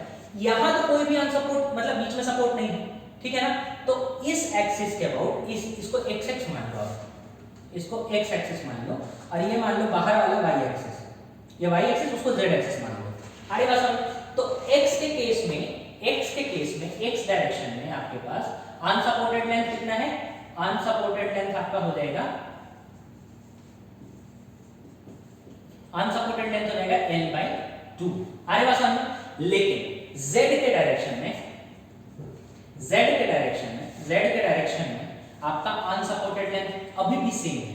अरे बात समझ, आपको एक बार वापस से रिपीट कर रहा हूं, क्या हो रहा है, पहले क्या था, कुछ सपोर्ट नहीं था, तो ये क्या हो रहा था, जैसे यहां देखिए, पहले कुछ नहीं था, वो वाला पहले कुछ नहीं था, ये वाला ऐसे कर रहे हैं, ये वाला ऐसे कर रहे हैं, ठीक है ना। तो क्या हो रहा है, एक तो ये ऐसे बेंड कर सकता है या फिर ऐसे बेंड कर दिया होगा। अरे बात समझ, ऐसे बेंड करने का ये मतलब नहीं कि सिर्फ इधर ही है, वो अंदर जो जिस बोर्ड में जिस प्लेन में बोर्ड है अंदर को भी ऐसे बेंड कर सकता है, इसका ऐसे होना जरूरी नहीं, ऐसे भी हो सकता है। अरे बात समझ, दोनों साइड में बेंड कर सकता है, ठीक है ना, और दोनों साइड इक्वल प्रोबेबिलिटी है बेंड करने की, पीछे और इधर का भी इक्वल प्रोबेबिलिटी है बेंड करने की, ठीक है ना। तो दोनों ही केस में, इसमें अगर ये x है और ये y है, बाहर वाला z है, तो x के डायरेक्शन में अनसपोर्टेड लेंथ कितना है, अनसपोर्टेड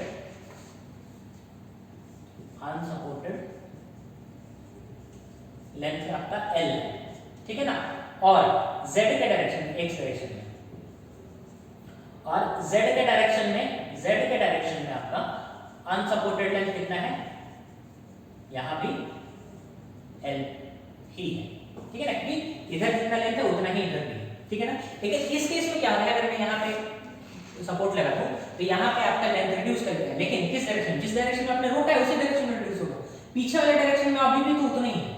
अरे बात समझ, तो उस केस में अनसपोर्टेड लेंथ अभी भी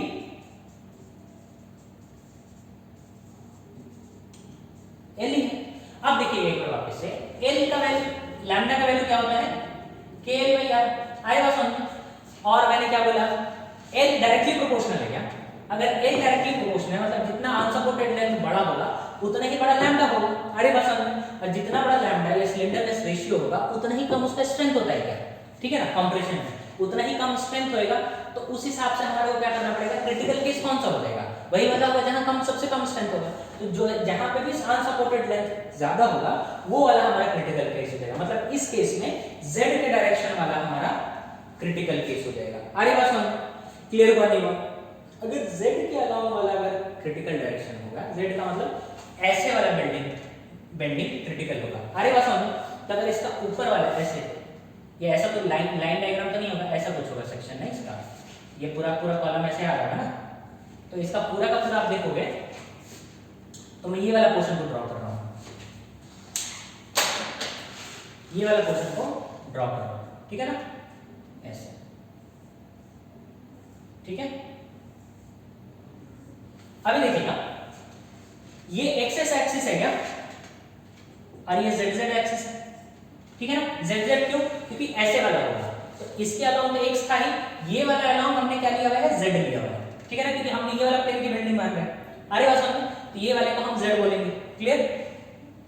तो इस केस में क्या होगा, जो आपका आर होगा, ठीक है, आप देखिए कैसे बेंडिंग हो रहा है, अगर बाहर वाला ऐसे बेंड कर रहा है, इसका क्या मतलब होगा कि ये वाला पोर्शन अगर इसको एग्जैक्टली ऐसे उठाया है मैंने ऐसे एक्स एक्स, और ये वाला बाहर की तरफ, ये वाला प्लेन में ये वाई है, मतलब मैं 3D वाला है, तो ये अंदर की तरफ एक्चुअली हो जा रहा है, तो वो जेड जेड वाला हो जाएगा। तो इसमें क्या होगा, ये वाला पोर्शन जो आपका है ये कॉम्प्रेशन में जा रहा है और ये टेंशन में जा रहा है।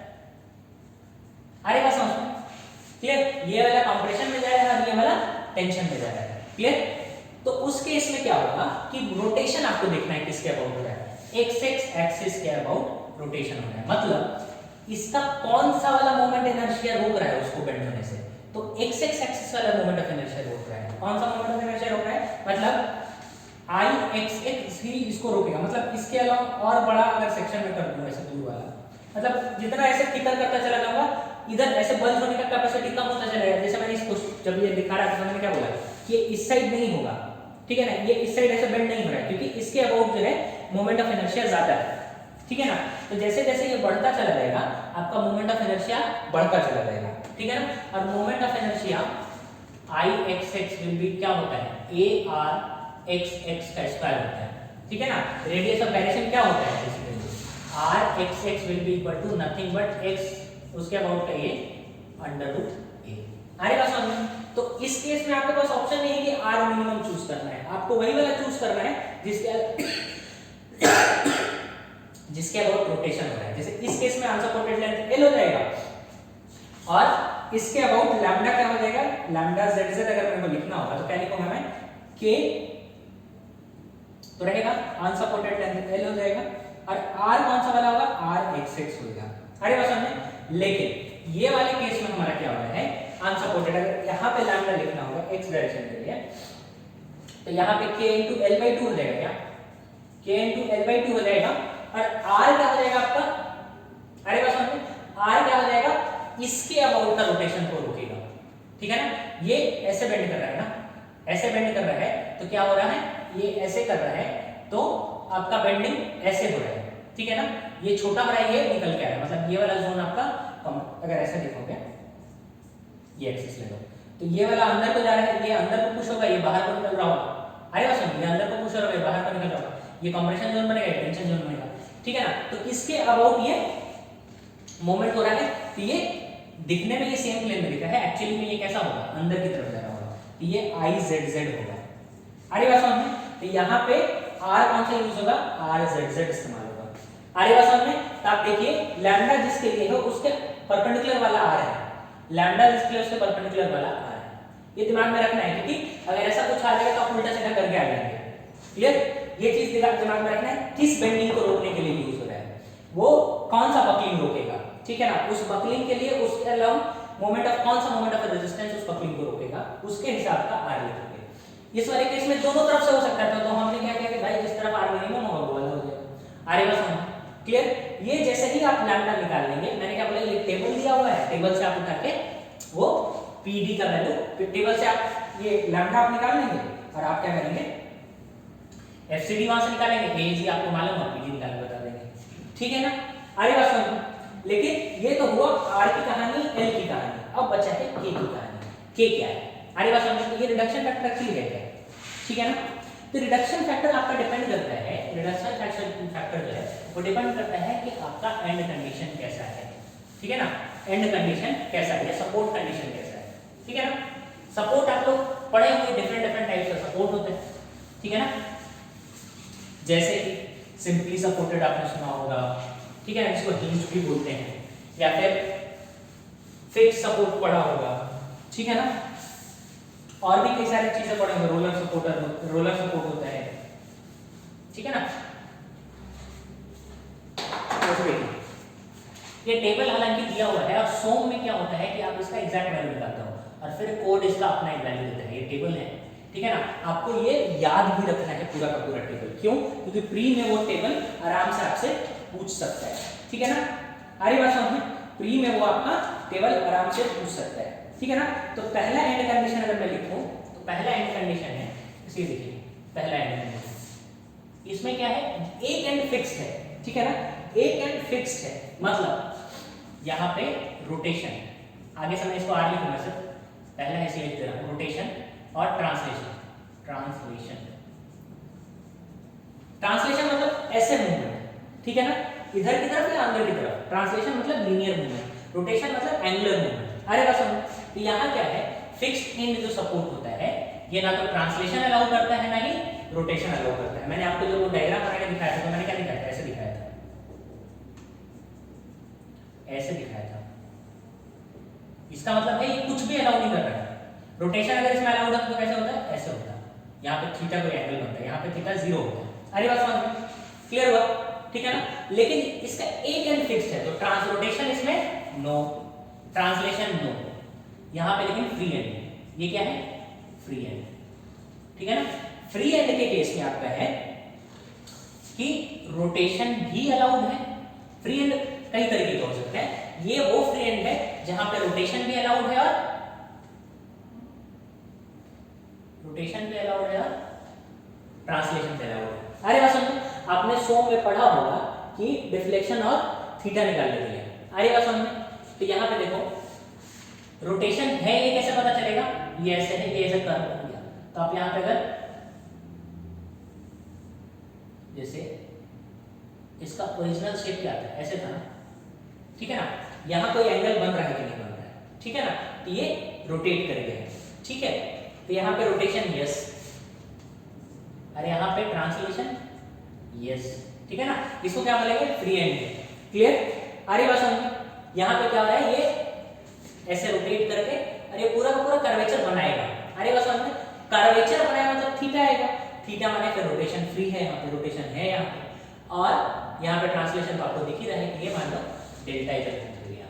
आगे बात समझ, यहाँ पे मान लो ये ऐसे थीटा एंगल बना रहा होगा, ठीक है ना, क्लियर हुआ नहीं हुआ, ठीक है, आई बात समझ में, क्लियर, ये सेम ऐसे ये थीटा बराबर, क्लियर हुआ, इस चीज को दिमाग में रखिएगा। उसी तरीके से तो इसमें k का वैल्यू क्या होता है, इसमें k का वैल्यू 2 आता है, ठीक है ना, आगे बात समझ में, k का वैल्यू कितना आता है, 2 आता है, और कोड भी इसको 2 ही लेके चलता है, ठीक है ना। ये जो वैल्यू आता है ये सोम में आपका क्या वैल्यू आता है, ठीक है ना, और कोडल प्रोविजन ने इसको क्या लिया है, ठीक है ना, तो कोड भी इस k को 2 ही लेता है। क्लियर हुआ, ठीक है, आगे बात समझ में, आपको कोडल वाला याद रखने की जरूरत है, ये वाला याद रखने की जरूरत नहीं है। सोम में एक्चुअल क्या है, एक्चुअल एनालिसिस करके देखते हैं क्या आता है।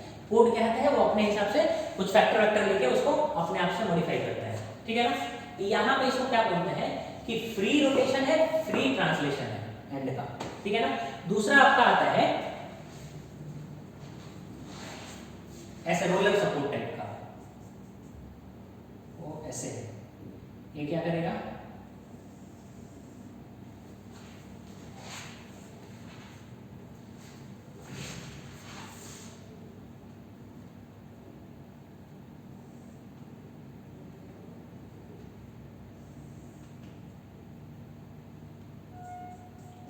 ऐसे ये हिंज है। सेकंड केस क्या होगा, ये हिंज है, और यहाँ पे क्या होगा, ये रोलर सपोर्ट है। जैसे ब्रिजेस में आपने देखा होगा चीज है, ये क्या करेगा, ये यहाँ पे था, इसका ओरिजिनल पोजीशन ये है, और ये क्या क्या होगा, कहीं से लोड लगा होगा तो ये क्या करेगा, यहाँ पे मूव कर गया। अरे बस, और ये याद रखिए, देखते जाइएगा, यहाँ पे इस वाले पोजीशन में यहाँ पे रोटेशन है यस, ट्रांसलेशन है नो, नहीं तो ये ऐसे मूव कर गया होगा। अरे बस, ट्रांसलेशन नो, रोटेशन पॉसिबल, क्योंकि यहाँ पे थीटा बना है, यहाँ पे थीटा नहीं बना है, थोड़ा ड्राइंग का प्रॉब्लम है, यहाँ पे ऐसे साथ में आएगा फिर ऐसे निकलेगा, ठीक है। आगे बात समझे। लेकिन अब यहाँ पर देखिएगा, यहाँ पे क्या है, ये एग्जाम में आपको ये भी दे सकता है, ऐसे फोटो डाल बना के दे देगा आपको, चलो भाई इसका एयर इफेक्टिव बताओ। आगे बात समझ क्लियर। इस केस में क्या है, ये ऐसे सीधा है, मतलब ये वाला पोर्शन में टेढ़ा नहीं हुआ है, मतलब जैसा पहले था वैसा ही है, ठीक है ना। ये इस वाले पोर्शन में टेढ़ा नहीं हुआ है, जैसा है ऐसा ही था, क्लियर। तो इसको हम बोलेंगे कि यहाँ पे रोटेशन नॉट अलाउड है। आगे बात समझ में। ट्रांसलेशन यस, यहाँ पे क्या हुआ, मूवमेंट तो हुआ ना बॉडी का, क्योंकि चक्का इसलिए जो रोलर है इसी के लिए, ये यहाँ से यहाँ मूव करेगा। अरे बात समझ। लेकिन रोटेशन होता तो ये फिर कुछ टेढ़ा बना होता ना, कुछ एंगल बना होता है यहाँ पे ऐसे। यहाँ पे मैं अगर टेंजेंट डालूंगा, ये टेंजेंट डालूंगा, ये इनिशियल पोजीशन से पैरेलल ही तो है, यहाँ पे एंगल बन रहा था, यहाँ पैरेलल है। अरे बात समझ। तो यहाँ पे क्या होगा, नो रोटेशन, ट्रांसलेशन यस। अरे बात समझ क्लियर। इसके लिए k का वैल्यू होता है आपका, यहाँ भी k, सोम का नहीं, जो कोड का है, ठीक है ना। सोम का तो मैं इसलिए समझाने के लिए ताकि आप रिलेट कर पाओ, ठीक है ना, हमारे को k से मतलब है, ठीक है ना। तो यहाँ पे भी k का वैल्यू 2 होता है, ठीक है ना। आपको क्वेश्चन कैसे दे सकता है कि उसका एंड के बारे में बता दे कि rotation not allowed, translation yes, तो उसका k वैल्यू क्या होता है, ऐसा इमेज नहीं देगा तो ये लिख देगा। आगे बात समझो, तो इसलिए इसको ध्यान में रखना है, ठीक है, क्लियर। तीसरा है आपका कि आप मेरे को ये बताएंगे, तीसरा कि इसमें ऐसे इधर भी हिंज लगा है, इधर भी हिंज लगा है। अरे बात समझ, ये कैसे रोटेट करेगा, ऐसे रोटेट करेगा। अरे बात समझ, रोटेट करेगा मतलब यहाँ भी थीटा जनरेट होगा, यहाँ भी थीटा जनरेट होगा, ठीक है ना। तो यहाँ रोटेशन यस, ठीक है ना, ट्रांसलेशन दोनों जगह नो। अरे बात समझ, क्लियर हुआ नहीं हुआ, ठीक है ना। तो इस केस के लिए मैं के बगल में ही लिख देता हूं, सब नीचे नीचे।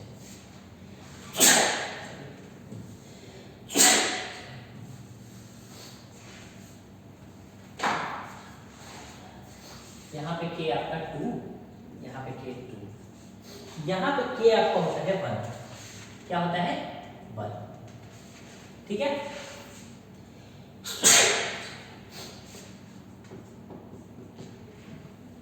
आगे बात समझ। फिर आपका आता है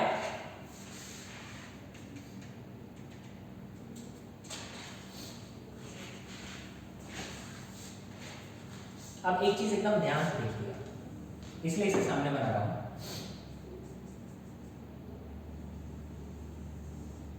ठीक है।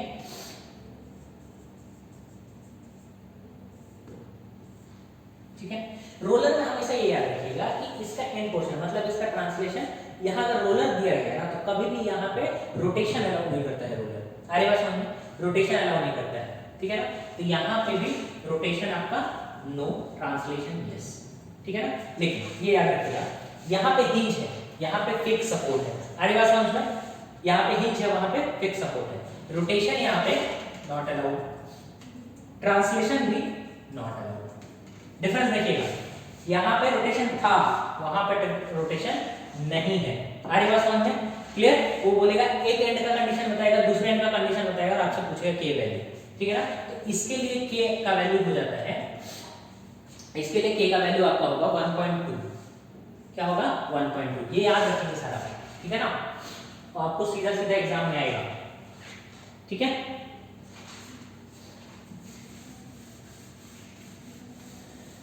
तीसरा कंडीशन है आपके पास, तीसरा कंडीशन, तीसरा sorry fifth condition, fifth condition में क्या होगा, ये ठीक है ना।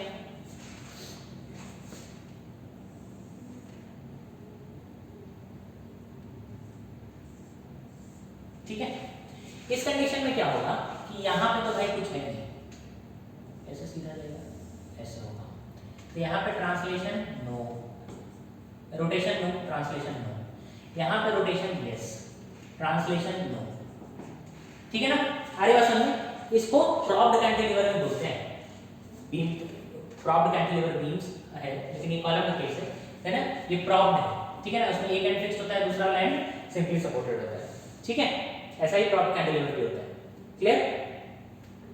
तो इस वाले केस के लिए के आपका सेम फिर से 1.2 ही हो जाता है। अरे बात समझ, एक बार देखेंगे तो ऑलमोस्ट सेम जैसा ही दिखेगा, ठीक है ना, लेकिन क्या है, रिवर्सल, इस वाले केस में और इस वाले केस में रिवर्सल है, लेकिन के का वैल्यू सेम रहेगा। अरे बात समझ, क्लियर हुआ,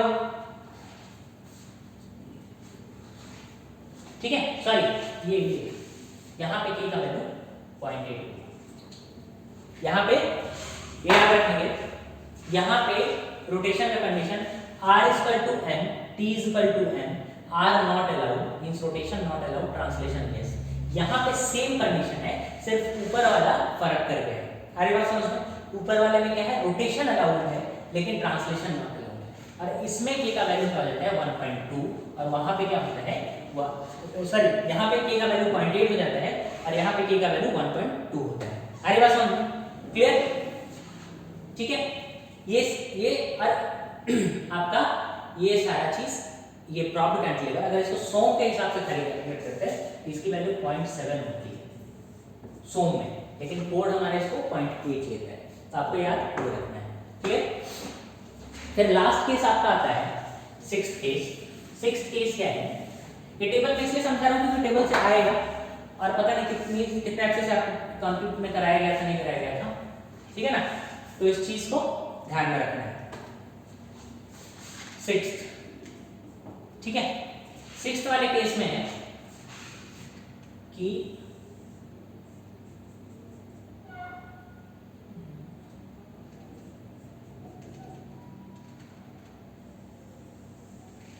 ये सबसे, इसमें कोई भी रोटेशन कहीं भी कुछ नहीं अलाउड है, इन सब में कुछ ना कुछ कहीं ना कहीं अलाउड है। यहाँ ना तो यहाँ रोटेशन अलाउड है, rotation no, translation no, rotation no, translation no.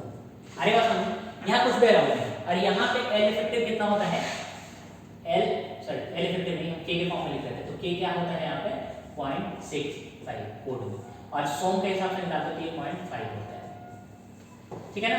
याद रखेंगे तो आपको कोड वाला खाली याद रखना है, ठीक है ना, सारे वैल्यूज एक बार अपने से बना के और देख लीजिए डिफरेंस क्या क्या है वो ध्यान में रखना है हमेशा, ठीक है ना, कैसे क्या हो रहा है, और ये टेबल को याद रखना है ताकि आपके काम का आएगा।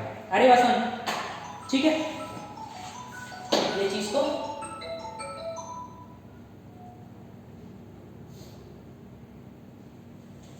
ठीक है, ये चीज को ध्यान में रखना है।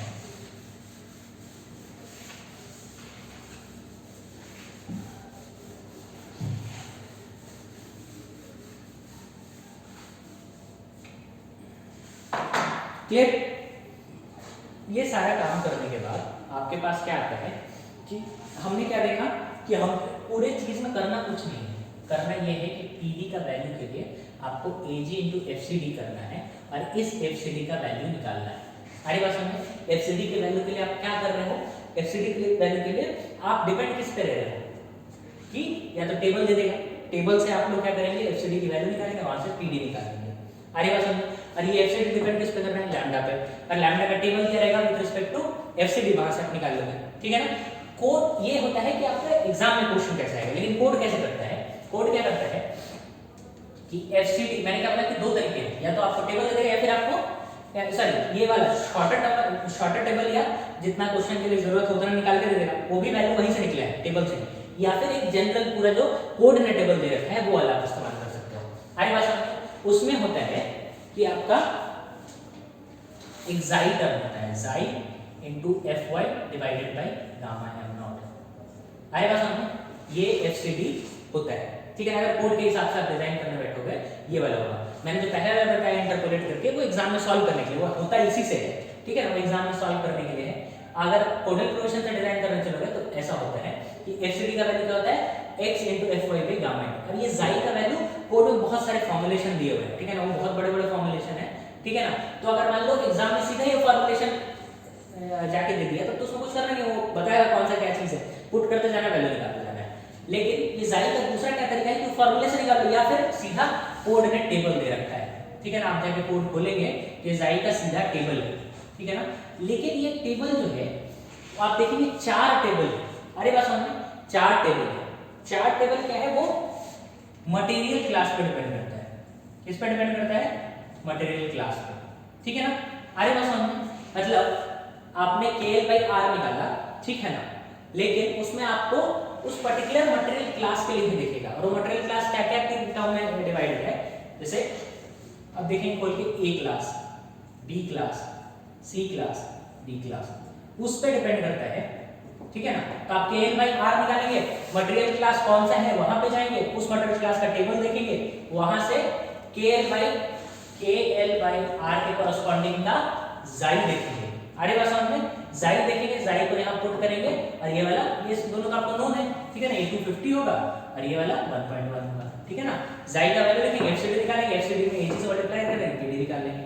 अरे बात समझ में, तो हमने क्या किया, पहले चीज मटेरियल क्लास डिटरमिन कर लेंगे, मटेरियल क्लास डिटरमिन कर लेंगे, उसके बाद KL/R रेशियो निकाल लेंगे।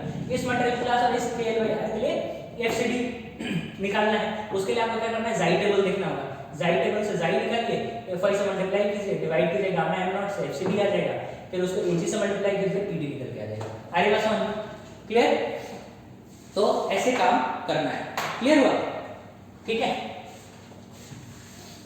तो ये है आपका कोड में कैसे काम करना है, ठीक है ना। तो डिफरेंट मटेरियल क्लास का आपको डिजाइन करना है, क्लियर। इसमें ज्यादा परेशानी नहीं आएगा, क्योंकि आपको सीधा सारा कुछ, मतलब ESE में भी अगर सवाल आए हैं तो ऐसे आए हैं कि सीधा सारा आपका KLR का वैल्यू दिया हुआ है, और आपको वहां से एफसीडी निकालना है, मल्टीप्लाई करके उसका डिजाइन स्ट्रक्चर बता देना है। अरे बस आपको सिर्फ वही दिमाग में लगाना है कि KL/R निकलेगा कैसे, किस एक्सिस का निकलना है, मैक्सिमम गलतियां आपसे वहां पे होंगी। अरे बात समझ में, उस चीज को समझ के फिर आपके लिए कोई इश्यू नहीं है, ठीक है, उसमें करने की कुछ जरूरत है नहीं, ठीक है ना। उसके बाद एक चीज आता है जो इसमें सबसे इंपॉर्टेंट है, ठीक है ना, उसका न्यूमेरिकल करने बैठेंगे, बहुत लंबा न्यूमेरिकल होता है। जैसे कॉलम में अगर आप बैठेंगे न्यूमेरिकल करने, तो लेसिंग प्लस कॉलम का डिजाइन दे देगा, तो वो बहुत बड़ा न्यूमेरिकल हो जाता है, ठीक है ना। तो उसमें ये कॉलम का अलग से डिजाइन दे देगा, तो कॉलम का डिजाइन कैसे कर लेंगे, ये वाला पोर्शन पे कर लेंगे। अरे बात समझ। उसके बाद कुछ लेसिंग से रिलेटेड थ्योरी पोर्शन है। अरे बात समझ, लेसिंग से रिलेटेड, वो लेसिंग इंपॉर्टेंट है कंप्रेशन मेंबर में, क्यों, क्योंकि देखिए आपके साथ क्या होता है, पहले लेसिंग समझते हैं और क्या इंपॉर्टेंट है वो चीज मैंने सारा उसके अंदर में लिख दिया है, मैं यहाँ से समझा भी दूंगा। आप एक बार उसको रिवाइज कर लेंगे तो आपको सीधे सवाल में गिरेगा, अगर पूछता है तो वो वहीं से फॉर्मुलेशन में जो उससे रिलेटेड चीजें हैं वो सीधा क्वेश्चन में उठ के आएगा आपको। अरे बस समझ,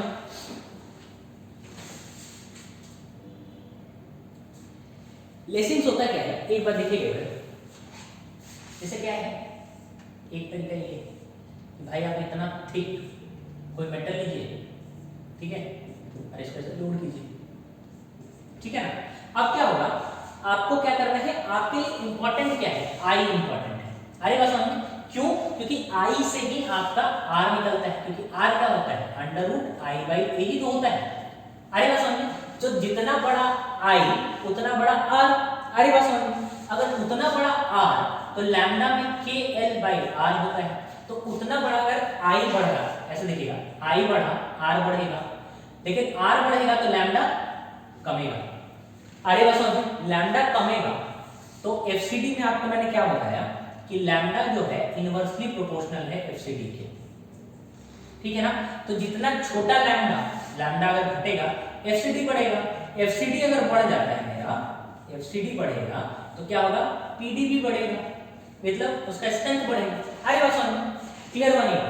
मैं हमने कहा था शुरू किया, अगर उसका मोमेंट ऑफ इनर्शिया बड़ा होगा तो उसका रेडियस ऑफ गायरेशन बड़ा होगा, रेडियस ऑफ गायरेशन बड़ा होगा तो आपका लैम्डा छोटा, सिलेंडरलेस रेशियो छोटा होगा, मतलब उतना ही कॉम्पैक्ट वो सेक्शन है। अगर लैम्डा छोटा होगा तो आपका एफसीडी बढ़ेगा, मींस उसका जो कंप्रेशन स्ट्रेंथ वो बढ़ेगा, कंप्रेशन स्ट्रेंथ बढ़ेगा तो पूरा ओवरऑल उसका डिजाइन स्ट्रेंथ बढ़ जाएगा।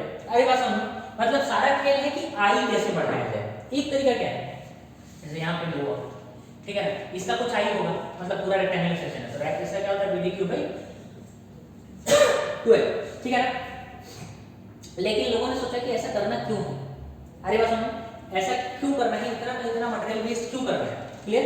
तो लोगों ने क्या किया, देखिए लोगों ने क्या किया, भाई इसको कर दो हॉलो, क्योंकि इससे कोई लेना देना नहीं है, स्ट्रेंथ आ रहा है मेरा आई से, अरे बात समझो, इससे कोई लेना देना नहीं है।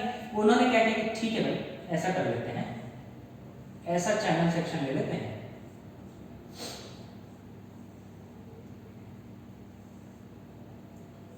ये मैं टॉप व्यू दिखा रहा हूँ, ऊपर से कॉलम को देखो तो कैसा दिखेगा, ठीक है ना।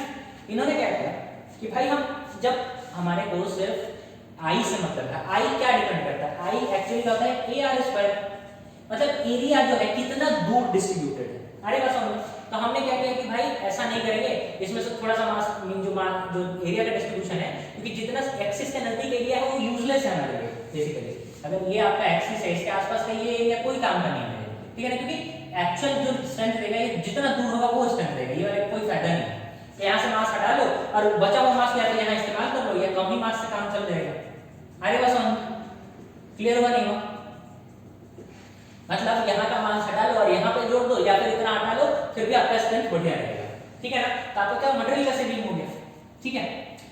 इसमें क्या होगा कि यहाँ पे आपने क्या किया, ये वाला मास उठा के यहाँ पे रख दिया, तो मास को आपने दूर कर दिया, मतलब आई बढ़ा दिया। आई बात समझो, आई बात समझो, आई बढ़ा, या फिर यहाँ से मास हटा के बिल्कुल ही हटा दिया, ठीक है ना, फिर भी आई पे कोई फर्क नहीं पड़ेगा, क्लियर। तो इस केस में क्या होगा कि ये ऐसे साइड बाय साइड रहेंगे कैसे, ठीक है ना। तो इनको जोड़ने के लिए आपको क्या करते हैं, ऐसे कनेक्शंस करने पड़ते हैं। मैं टॉप से दिखा रहा हूँ, एक्चुअल पे कुछ और होता है, ठीक है, ऐसे कनेक्शंस करते हैं, ठीक है। इससे क्या होता है, ये इंटैक्ट रहेगा, हिलेगा डुलेगा नहीं, हिलेगा डुलेगा नहीं, तो आपका क्या होगा, जैसे इसको साथ में रखना भी तो है, इस हिले नहीं, मतलब ऐसे लोडिंग इस पे जाएगा ऐसे, ठीक है ना, तो ये बकल नहीं करेगा, ठीक है ना, क्योंकि आपका आई आपने बढ़ा दिया, लेकिन इन दोनों को साथ में रखने के लिए कुछ तो करना पड़ेगा पूरा, ठीक है ना। तो यही जो आपने किया हुआ है, ये दो टाइप के ऐसे कनेक्शंस होते हैं, ठीक है ना। उसको एक को बोलते हैं बैटन्स, क्या बोलते हैं, बैटन्स, दूसरे को बोलते हैं लेसिंग्स, क्या बोलते हैं, लेसिंग्स, बैटन और लेसिंग्स। बैटन और लेसिंग्स में क्या है,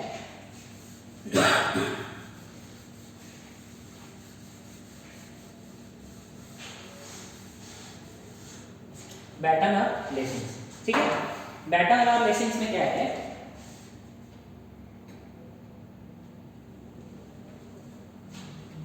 बैटन और लेसिंग्स, तो इसमें क्या है आपके पास कि लेसिंग्स दिखता कैसा है, ये तो टॉप व्यू देख रहे थे, अब हम सामने से देखते हैं, तो क्या होगा, ऐसा कुछ दिखेगा ना मेरे को, अगर सामने से आप देखोगे तो ऐसा कुछ होगा,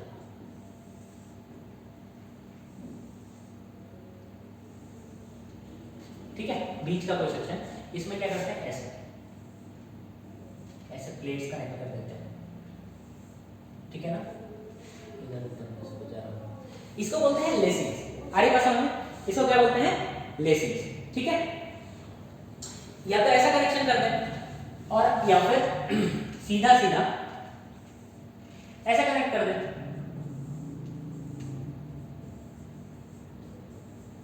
ठीक है ना। इसको बोलते हैं लेसिंग्स, क्या बोलते हैं, लेसिंग्स, और दूसरे वाले को बोलते हैं बैटन, इसको बोलते हैं लेसिंग्स, और ये वाला है बैटन, क्लियर। तो लेसिंग्स में क्या होता है, ये क्या करेगा, इसको बकल होने से रोकेगा और दूसरा दोनों को पकड़ के भी रखेगा। अरे बात समझ में, ये क्या करेगा, ये अब साइडवेज बकल करने तो देगा नहीं, अरे बात समझ में, तो आपको ये दोनों चैनल सेक्शन को पकड़ के भी रखेगा और ये बकल भी नहीं कर देगा, तो अल्टीमेटली क्या करेगा, आपने इसका स्ट्रेंथ बढ़ा दिया, ठीक है ना। तो अब ये लेसिंग्स और बैटन्स कैसे काम करते हैं, कैसे लोड करते हैं, वो चीज को देखना है, समझना है, और इसी से रिलेटेड कई मतलब थ्योरेटिकल क्वेश्चंस आ सकते हैं, ठीक है ना, वो दिमाग में रखना है।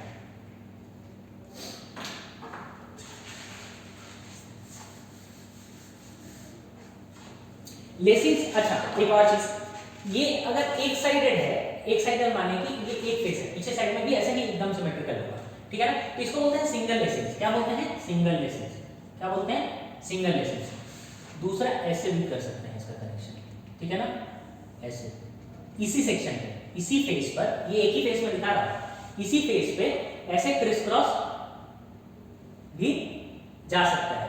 अरे बात समझ में, तो अगर क्रिस क्रॉस कर देंगे तो हो जाएगा डबल लेसिंग, क्या हो जाएगा, डबल लेसिंग। ऐसे सिंगल वाला होगा वन साइडेड, तो सिंगल लेसिंग, दोनों साइड से होगा तो इसको डबल लेसिंग बोलते हैं, ठीक है ना। और एग्जैक्टली इसका अपोजिट में भी वैसा ही शेप होगा, ठीक है ना, क्योंकि ये तो ऑलरेडी फिल्ड होगा प्लेट से, तो खाली दो ही फेस खुला छूट रहा होगा ना, ये वाले को हमने लेस कर दिया, पीछे वाले को भी लेस कर देंगे। अगर एक एक साइड में खाली लगाते चले जाएंगे तो उसको बोलेंगे सिंगल लेसिंग, और दोनों साइड कर देंगे तो हो जाएगा डबल लेसिंग, अरे बात समझ। तो एक सिंगल लेसिंग है डबल। तो इसमें क्या होता है लेसिंग्स में क्या होता है, जब भी इस पे लोडिंग होता है तो ये पॉइंट पे कनेक्टेड होता है। क्या होता है? पॉइंट पे कनेक्टेड होता है। और जो भी चीज पॉइंट पे कनेक्टेड होगा वो कभी भी आपका मोमेंट नहीं लेगा, वो हमेशा क्या लेगा? एक्सियल लोडिंग लेगा। क्या लेगा? एक्सियल लोडिंग लेगा। अरे बात समझ। तो पहला चीज लेसिंग के लिए क्या है कि ये सिर्फ एक्सियल लोडिंग लेगा, माने कि सिर्फ टेंशन या कंप्रेशन। ठीक है, आगे बात समझ। पहला टेंशन या कंप्रेशन, क्लियर। दूसरा क्या होगा, लेकिन बैटन्स में क्या होगा, बैटन्स एक पॉइंट पर कनेक्ट नहीं हो रहा है। देखो ये पूरा का पूरा कनेक्शन इसके पास है। तो बैटन्स जो होता है ये मोमेंट के लिए भी, मोमेंट प्लस एक्सियल लोडिंग दोनों के लिए डिजाइन होता है। ठीक है ना, ये डिफरेंस है। अरे बस हम क्लियर। फिर इसके लेसिंग्स के लिए कुछ ये दिए हुए हैं कि क्या क्या पैरामीटर्स होने चाहिए। ठीक है ना, तो लेसिंग्स में पहला होगा कि उसका जो डिजाइन होगा वो होगा एक्सियल लोडिंग के, that means either for tension और कंप्रेशन। ठीक है ना, और ये कितने के लिए लोड के लिए, कितने लोड के लिए डिजाइन होगा, तो ये होता है 2.5% ऑफ वर्टिकल लोड। ये इंपॉर्टेंट है, 2.5% ऑफ वर्टिकल लोड। ठीक है ना, और ये लोड इस पे कैसे काम कर रहा होगा, एक हॉरिजॉन्टल लोड काम कर रहा होगा। आए बात समझ में, कैसे काम कर रहा होगा, एक हॉरिजॉन्टल लोड की तरह काम कर रहा होगा। क्लियर, क्योंकि आप देखो जैसे ही आप इसको दबाओगे, आप विजुअलाइज करो, इसको दबाओगे, जैसे ही दबाओगे क्या करो, साइड में खुलने की कोशिश करेगा। क्या, जैसे ही खुलने की कोशिश करेगा, बैटन जो लेसिंग है उसको दोनों को खींच के वापस लेके आएगा। अरे बात समझ में, इसमें बेसिकली कैसे लग रहा है, इधर बाहर हॉरिजॉन्टल डायरेक्शन में बाहर, इसकी टेंडेंसी क्या है, ऐसे भागने की कोशिश करेगा। ये दोनों, ये सारे जो लेसिंग है इसको पकड़ कर रखेगा, ऐसे भागने की कोशिश करेगा, इसको पकड़ कर रखेगा। अरे बात समझ में, तो क्या होगा, ये कितने लोड के लिए डिजाइन होता है, 2.5% ऑफ वर्टिकल लोड। मतलब इस पे P आ रहा है तो 2.5% ऑफ P के लिए लोड होगा, और वो लोड इस पे कैसे लग रहा होगा, हॉरिजॉन्टल डायरेक्शन।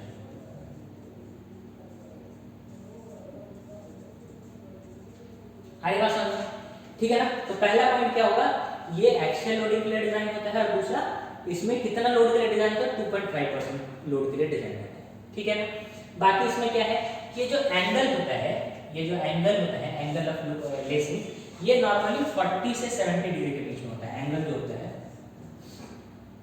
40 से 70 डिग्री, ये सारा नोट्स में लिखा है, 40 से 70 डिग्री के बीच में होता है। आगे बात समझ में, clear.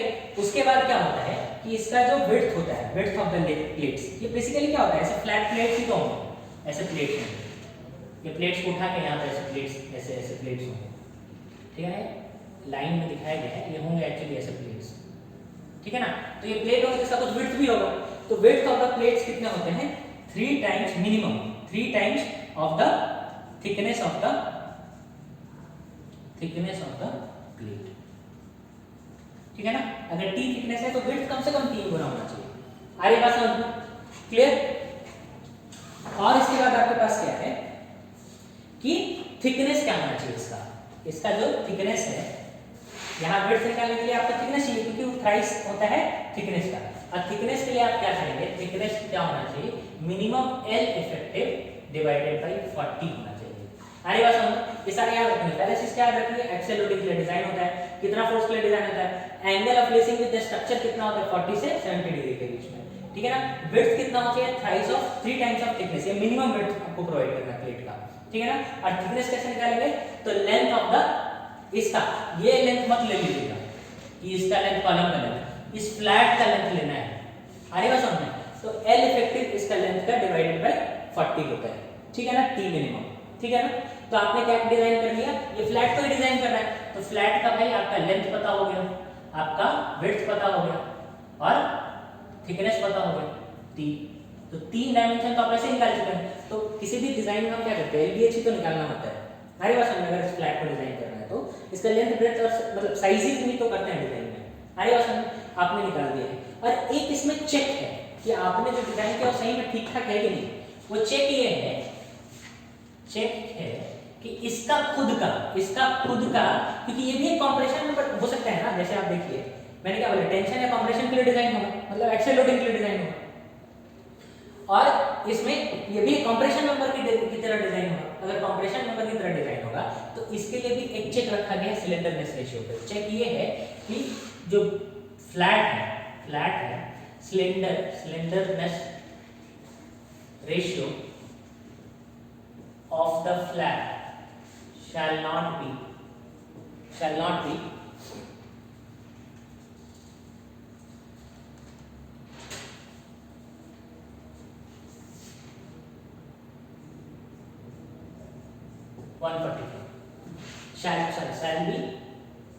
shall be less than or equal to 145। ठीक है ना, ये इसके चेक है। आपने सारा डिजाइन कर लिया, उसके बाद ये चेक किया जाता है कि आपका उसका सिलेंडरनेस रेशियो, उसी को तो सिलेंडर नहीं मतलब बहुत दूर दूर रख दिया आपने चैनल सेक्शन को और इसको खींच दिया तो यही बकल कर जाएगा। वो सेक्शन बकल करे ना करे, ये आपका लेसिंग ही बकल कर जाएगा। तो जिस चीज को रोकने के लिए हमने लगाया है वही फेल कर देगा। अरे बात समझ। ये थिकनेस का दूसरा भी एक है कि L इफेक्टिव बाई 60। ये सिंगल लेसिंग के केस में होता है और ये डबल लेसिंग के केस में होता है। ठीक है ना, आप यहाँ खुद से भी देखो कि अगर सिंगल लेसिंग करना चाहिए तो थिकनेस में तो ज्यादा चाहिए, डबल लेसिंग करना है तो थिकनेस काम चल जाएगा। अरे बात समझ। तो ये चीजें, ये जो 4-5 पैरामीटर मैंने बताया है, इस चीज को ध्यान रखना है, इसको भूलना नहीं है। ठीक है ना, यहां से आपका जो भी उसको पूछना होगा वो पूछ सकता है। ठीक है ना, और इसमें ज्यादा कुछ है नहीं। ठीक है ना, करने को क्लियर। ठीक है, एक और इंपॉर्टेंट चीज है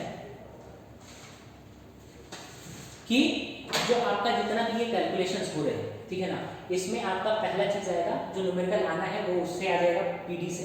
दूसरा न्यूमेरिकल इससे आ सकता है कि क्या वैल्यू हो सकता है। ठीक है ना, तो मेरे हिसाब से क्योंकि लेसिंग वाला जो भी वैल्यू कैलकुलेशन आप करोगे वो बहुत बड़ा कैलकुलेशन है। ठीक है ना, तो आपके लिए बेसिक्स जो है कैसे काम करता है वो चीज जानना ज्यादा जरूरी है, रादर देन आप उसका बैठ के वो करो कि कैलकुलेशन कर रहा है। ठीक है ना, ठीक, उसको पूछना होगा तो बहुत ही इजी वे में आपसे ये सारे सवाल बन के वो पूछ सकते हैं क्या क्या वैल्यू क्या होता है। आगे बात समझ। ठीक है ना, हर चीज का न्यूमेरिकल पढ़ाने बैठेंगे तो सिलेबस बहुत बड़ा हो जाएगा और अननेसेसरी का पढ़ा के बहुत बेनिफिट है नहीं। ठीक है ना, आगे बात समझ। डिफरेंसेस में समझ में आ गया, ये मूवमेंट के लिए और एक्सेल लोडिंग के लिए डिजाइन होता है। आगे बात समझ। ऐसा ही फिर इसके लिए इसमें एंगल वाला कोई कॉन्सेप्ट हो या नहीं, ये हॉरिजॉन्टली लगा पड़ा है। ठीक है ना, क्लियर। हमारे पास और इसमें डबल लेसिंग का कोई कॉन्सेप्ट होगा नहीं क्योंकि एक प्लेट के ऊपर दूसरा प्लेट तो लगाओगे नहीं। क्लियर। तो यहाँ पे आपका कंप्रेशन मेंबर भी एंड होता है। ठीक है ना, और इन सारे में कुछ भी मतलब अलग से ये नहीं है। ठीक है, कंप्रेशन मेंबर में और भी होता है कि बेस प्लेट डिजाइन करना, वो सब सिलेबस में आपके है नहीं तो उसको करने का कोई मतलब है नहीं। ठीक है ना, एक बार मैं आपको ओवरव्यू बेंडिंग मींस आपका बीम का ओवरव्यू दे देता हूं कैसे क्या होता है, उसके बाद इसको एंड करेंगे और नेक्स्ट सेशन में फिर आपका ट्रस्ट वाला थोड़ा सा बचेगा और जो न्यूमेरिकल पोर्शन है इसका भी मैं ट्राई करूंगा कि एक न्यूमेरिकल बना दूं ताकि आपको थोड़ा सा कॉन्फिडेंस फील हो। ठीक है ना, कि क्या कैसे होता है। न्यूमेरिकल में करा दूंगा नेक्स्ट सेशन में जब भी रिकॉर्ड करूंगा। ठीक है, उससे पहले और वो न्यूमेरिकल करने के बाद आपके पास कुछ बचेगा नहीं। ठीक है ना, लेसिंग का हो या नॉर्मल आपका कॉलम हो उससे काम चल जाएगा आपका। आगे बात समझ। ठीक है, तो ये दोनों पोर्शन आपका tension member compression member and होता है। तीसरा है आपके पास बीम का डिजाइन। ठीक है ना, तो बीम के डिजाइन में आप देखिएगा अभी तक बीम डिजाइन आपने कंक्रीट में पढ़ा है। ठीक है ना, वो एक कंपोजिट मटेरियल है, उसका बिहेवियर अलग होता है। यहाँ पे भी हम बीम पढ़ेंगे। आगे बात समझ। बीम पढ़ेंगे तो यहाँ पे जो बीम हम पढ़ते हैं जैसे बीम का क्या है देखिए, ये मान लो ये सिंपली सपोर्टेड हमने बना दिया। ठीक है ना, बीम का काम क्या है, आप इसको लोड करेंगे वो डिफ्लेक्ट करेगा। ठीक है ना, जैसे डिफ्लेक्ट करेगा मतलब उसका क्या सेंस है, डिफ्लेक्ट क्यों करेगा, वो बेंडिंग मोमेंट की वजह से डिफ्लेक्ट कर रहा है, वो बेंड होगा। अरे बात समझ, क्लियर हुआ। जैसे ही आप इस पर लोडिंग करेंगे ये डिफ्लेक्शन में जाएगा। ठीक है ना, बेंडिंग मोमेंट और वो बेंड करना शुरू करेगा। क्लियर। ठीक है, तो इसमें क्या करना है, हमारे को मटेरियल ऐसा डिजाइन मतलब हमारा बीम ऐसा डिजाइन करना है ताकि इसमें आपका शियर के हिसाब से मतलब इसमें भी सेम चीज होगा कि लिमिट स्टेट, इसमें भी limit state of strength plus limit state of serviceability. ठीक है ना, सेम चीज है, लिमिट स्टेट ऑफ सर्विसिबिलिटी और लिमिट स्टेट ऑफ स्ट्रेंथ दोनों में चेक करना पड़ेगा। आपको पहले ही पता है कि लिमिट स्टेट ऑफ स्ट्रेंथ में दो पैरामीटर होते हैं कि आपका फ्लेक्सर में फेलियर नहीं, फ्लेक्सर मतलब मूवमेंट के लिए फेलियर ना हो, फ्लेक्सर का फेलियर नहीं हो और शियर का फेलियर ना हो, ठीक है ना। और लिमिट स्टेट में इसमें क्या होगा, डिफ्लेक्शन के लिए फेल ना हो, अरे वास्तव में एक्सेसिव डिफ्लेक्शन ना हो, ठीक है ना। तो जब हम बीम डिजाइन करते हैं तो हम यही तीनों पैरामीटर को दिमाग में रखते हैं कि हमारा फ्लेक्सर में ठीक है क्या, हमारा शियर में ठीक है क्या, हमारा एक्सेसिव डिफ्लेक्शन है क्या। ये अगर हम चेक कर लेगा ये हमारा विद इन परमिसिबल लिमिट होगा तो हम हमारा डिजाइन सक्सेसफुल है। अरे बात समझ में। तो बीम डिजाइन में यही करते हैं, ठीक है। अभी देखिएगा कि बीम में क्या होता है, बीम में भी सेम प्रॉब्लम जो कॉलम में आ रहा था वही प्रॉब्लम बीम में भी आ सकता है। देखिए जैसे बीम क्या है, ऐसे होता है, इसमें आप लोडिंग करेंगे ऐसे हो जाएगा, लेकिन बीम का टेंडेंसी ये भी तो हो सकता है कि ये ऐसे बेंड कर जाए, अरे बात समझ, या फिर ऐसे बेंड कर जाए, ठीक है ना। ये ऐसे नीचे जा रहा है, ठीक है, इसके लिए आप ऐसे डिजाइन करते हो, लेकिन इसके टेंडेंसी ये भी तो हो सकती है कि आपका लोडिंग थोड़ा बहुत इधर उधर हुआ और ये ऐसे बेंड, क्योंकि वहां एग्जाम तो नहीं दे रहे हैं ना, वहां एक्चुअल लोडिंग कंडीशंस होंगी ग्राउंड में, तो उसमें कैसे बिहेव करेगा मटेरियल आपको नहीं पता। तो आप ऐसे बेंडिंग की जगह, ऐसे बेंडिंग की जगह ये ऐसे भी बेंड कर सकता है, अरे बात समझ। तो उस चीज को बचाने के लिए, उस चीज को बचाने के लिए या उस चीज को कंसिडर करने के लिए, ठीक है ना, हमने बीम जो स्टील के अंदर में डिफाइन है वो दो तरीके के बीम डिफाइन है, ठीक है ना, दो तरीके के बीम डिफाइन है, ठीक है, दो तरीके के बीम डिफाइन है। बीम डिजाइन ये बहुत फ्री के नंबर है बीम डिजाइन वगैरह का, इसका एकदम एल्गोरिथम टाइप याद कर लेना है और सारा का सारा कैलकुलेट करके आना है। अगर कैलकुलेशन एरर नहीं होगा तो प्रॉब्लम्स हमेशा परफेक्ट बनेंगे, कोई एरर नहीं आएगा, ठीक है ना। तो दो तरीके के बीम होते हैं, ठीक है। एक होता है आपका लैटरल, मैंने क्या बोला, ये वाला है, ये वाला, ये होगा लॉन्गिट्यूडनल डायरेक्शन इसका बीम का, अगर इस डायरेक्शन में इसका लेंथ है इसको लॉन्गिट्यूडनल डायरेक्शन बोलेंगे। और ये वाला क्या होगा, लैटरल, क्या होगा, लैटरल, ठीक है। तो लैटरली सपोर्टेड बीम,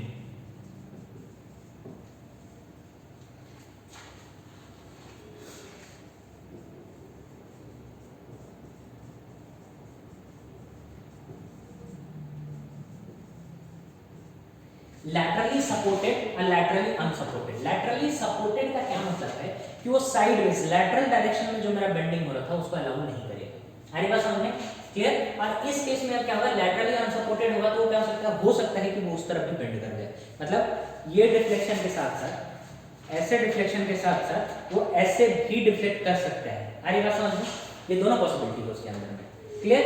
तो उस चीज के लिए कि आपको ये भी हो सकता है और ये भी हो सकता है, अगर लैटरली वो डिफ्लेक्ट हो रहा है तो लैटरली अनसपोर्टेड है मोस्ट पर, और अगर नहीं हो रहा है तो लैटरली सपोर्टेड है, अरे बात समझ, क्लियर।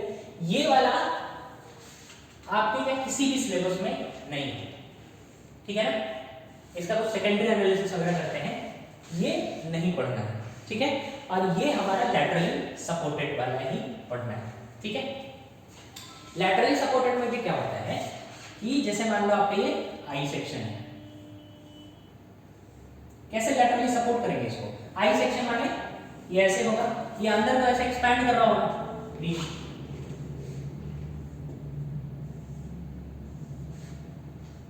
ये अंदर में ऐसे एक्सपैंड कर रहा होगा, और ये मान लो सिमेट्रिकल लाइन है, ठीक है, अरे बात समझ, ऐसा कुछ है इसका। जब ये बेंड कर रहा होगा, अरे बात समझ, ये बेंड कर रहा होगा तो क्या होगा, ये इस डायरेक्शन में ऐसे बेंड कर सकता है और इस डायरेक्शन में बेंड कर सकता है। तो मैंने क्या बोला, लैटरली सपोर्टेड अगर ये बीम होगा, मतलब इस तरफ नहीं होगा बेंड, इस तरफ नहीं होगा, इसकी चांसेस क्या है, कैसे हम इसको इंश्योर करेंगे कि भाई इस तरफ नहीं होने दूंगा, अरे बात समझ, कुछ एडिशनल अरेंजमेंट करना पड़ेगा।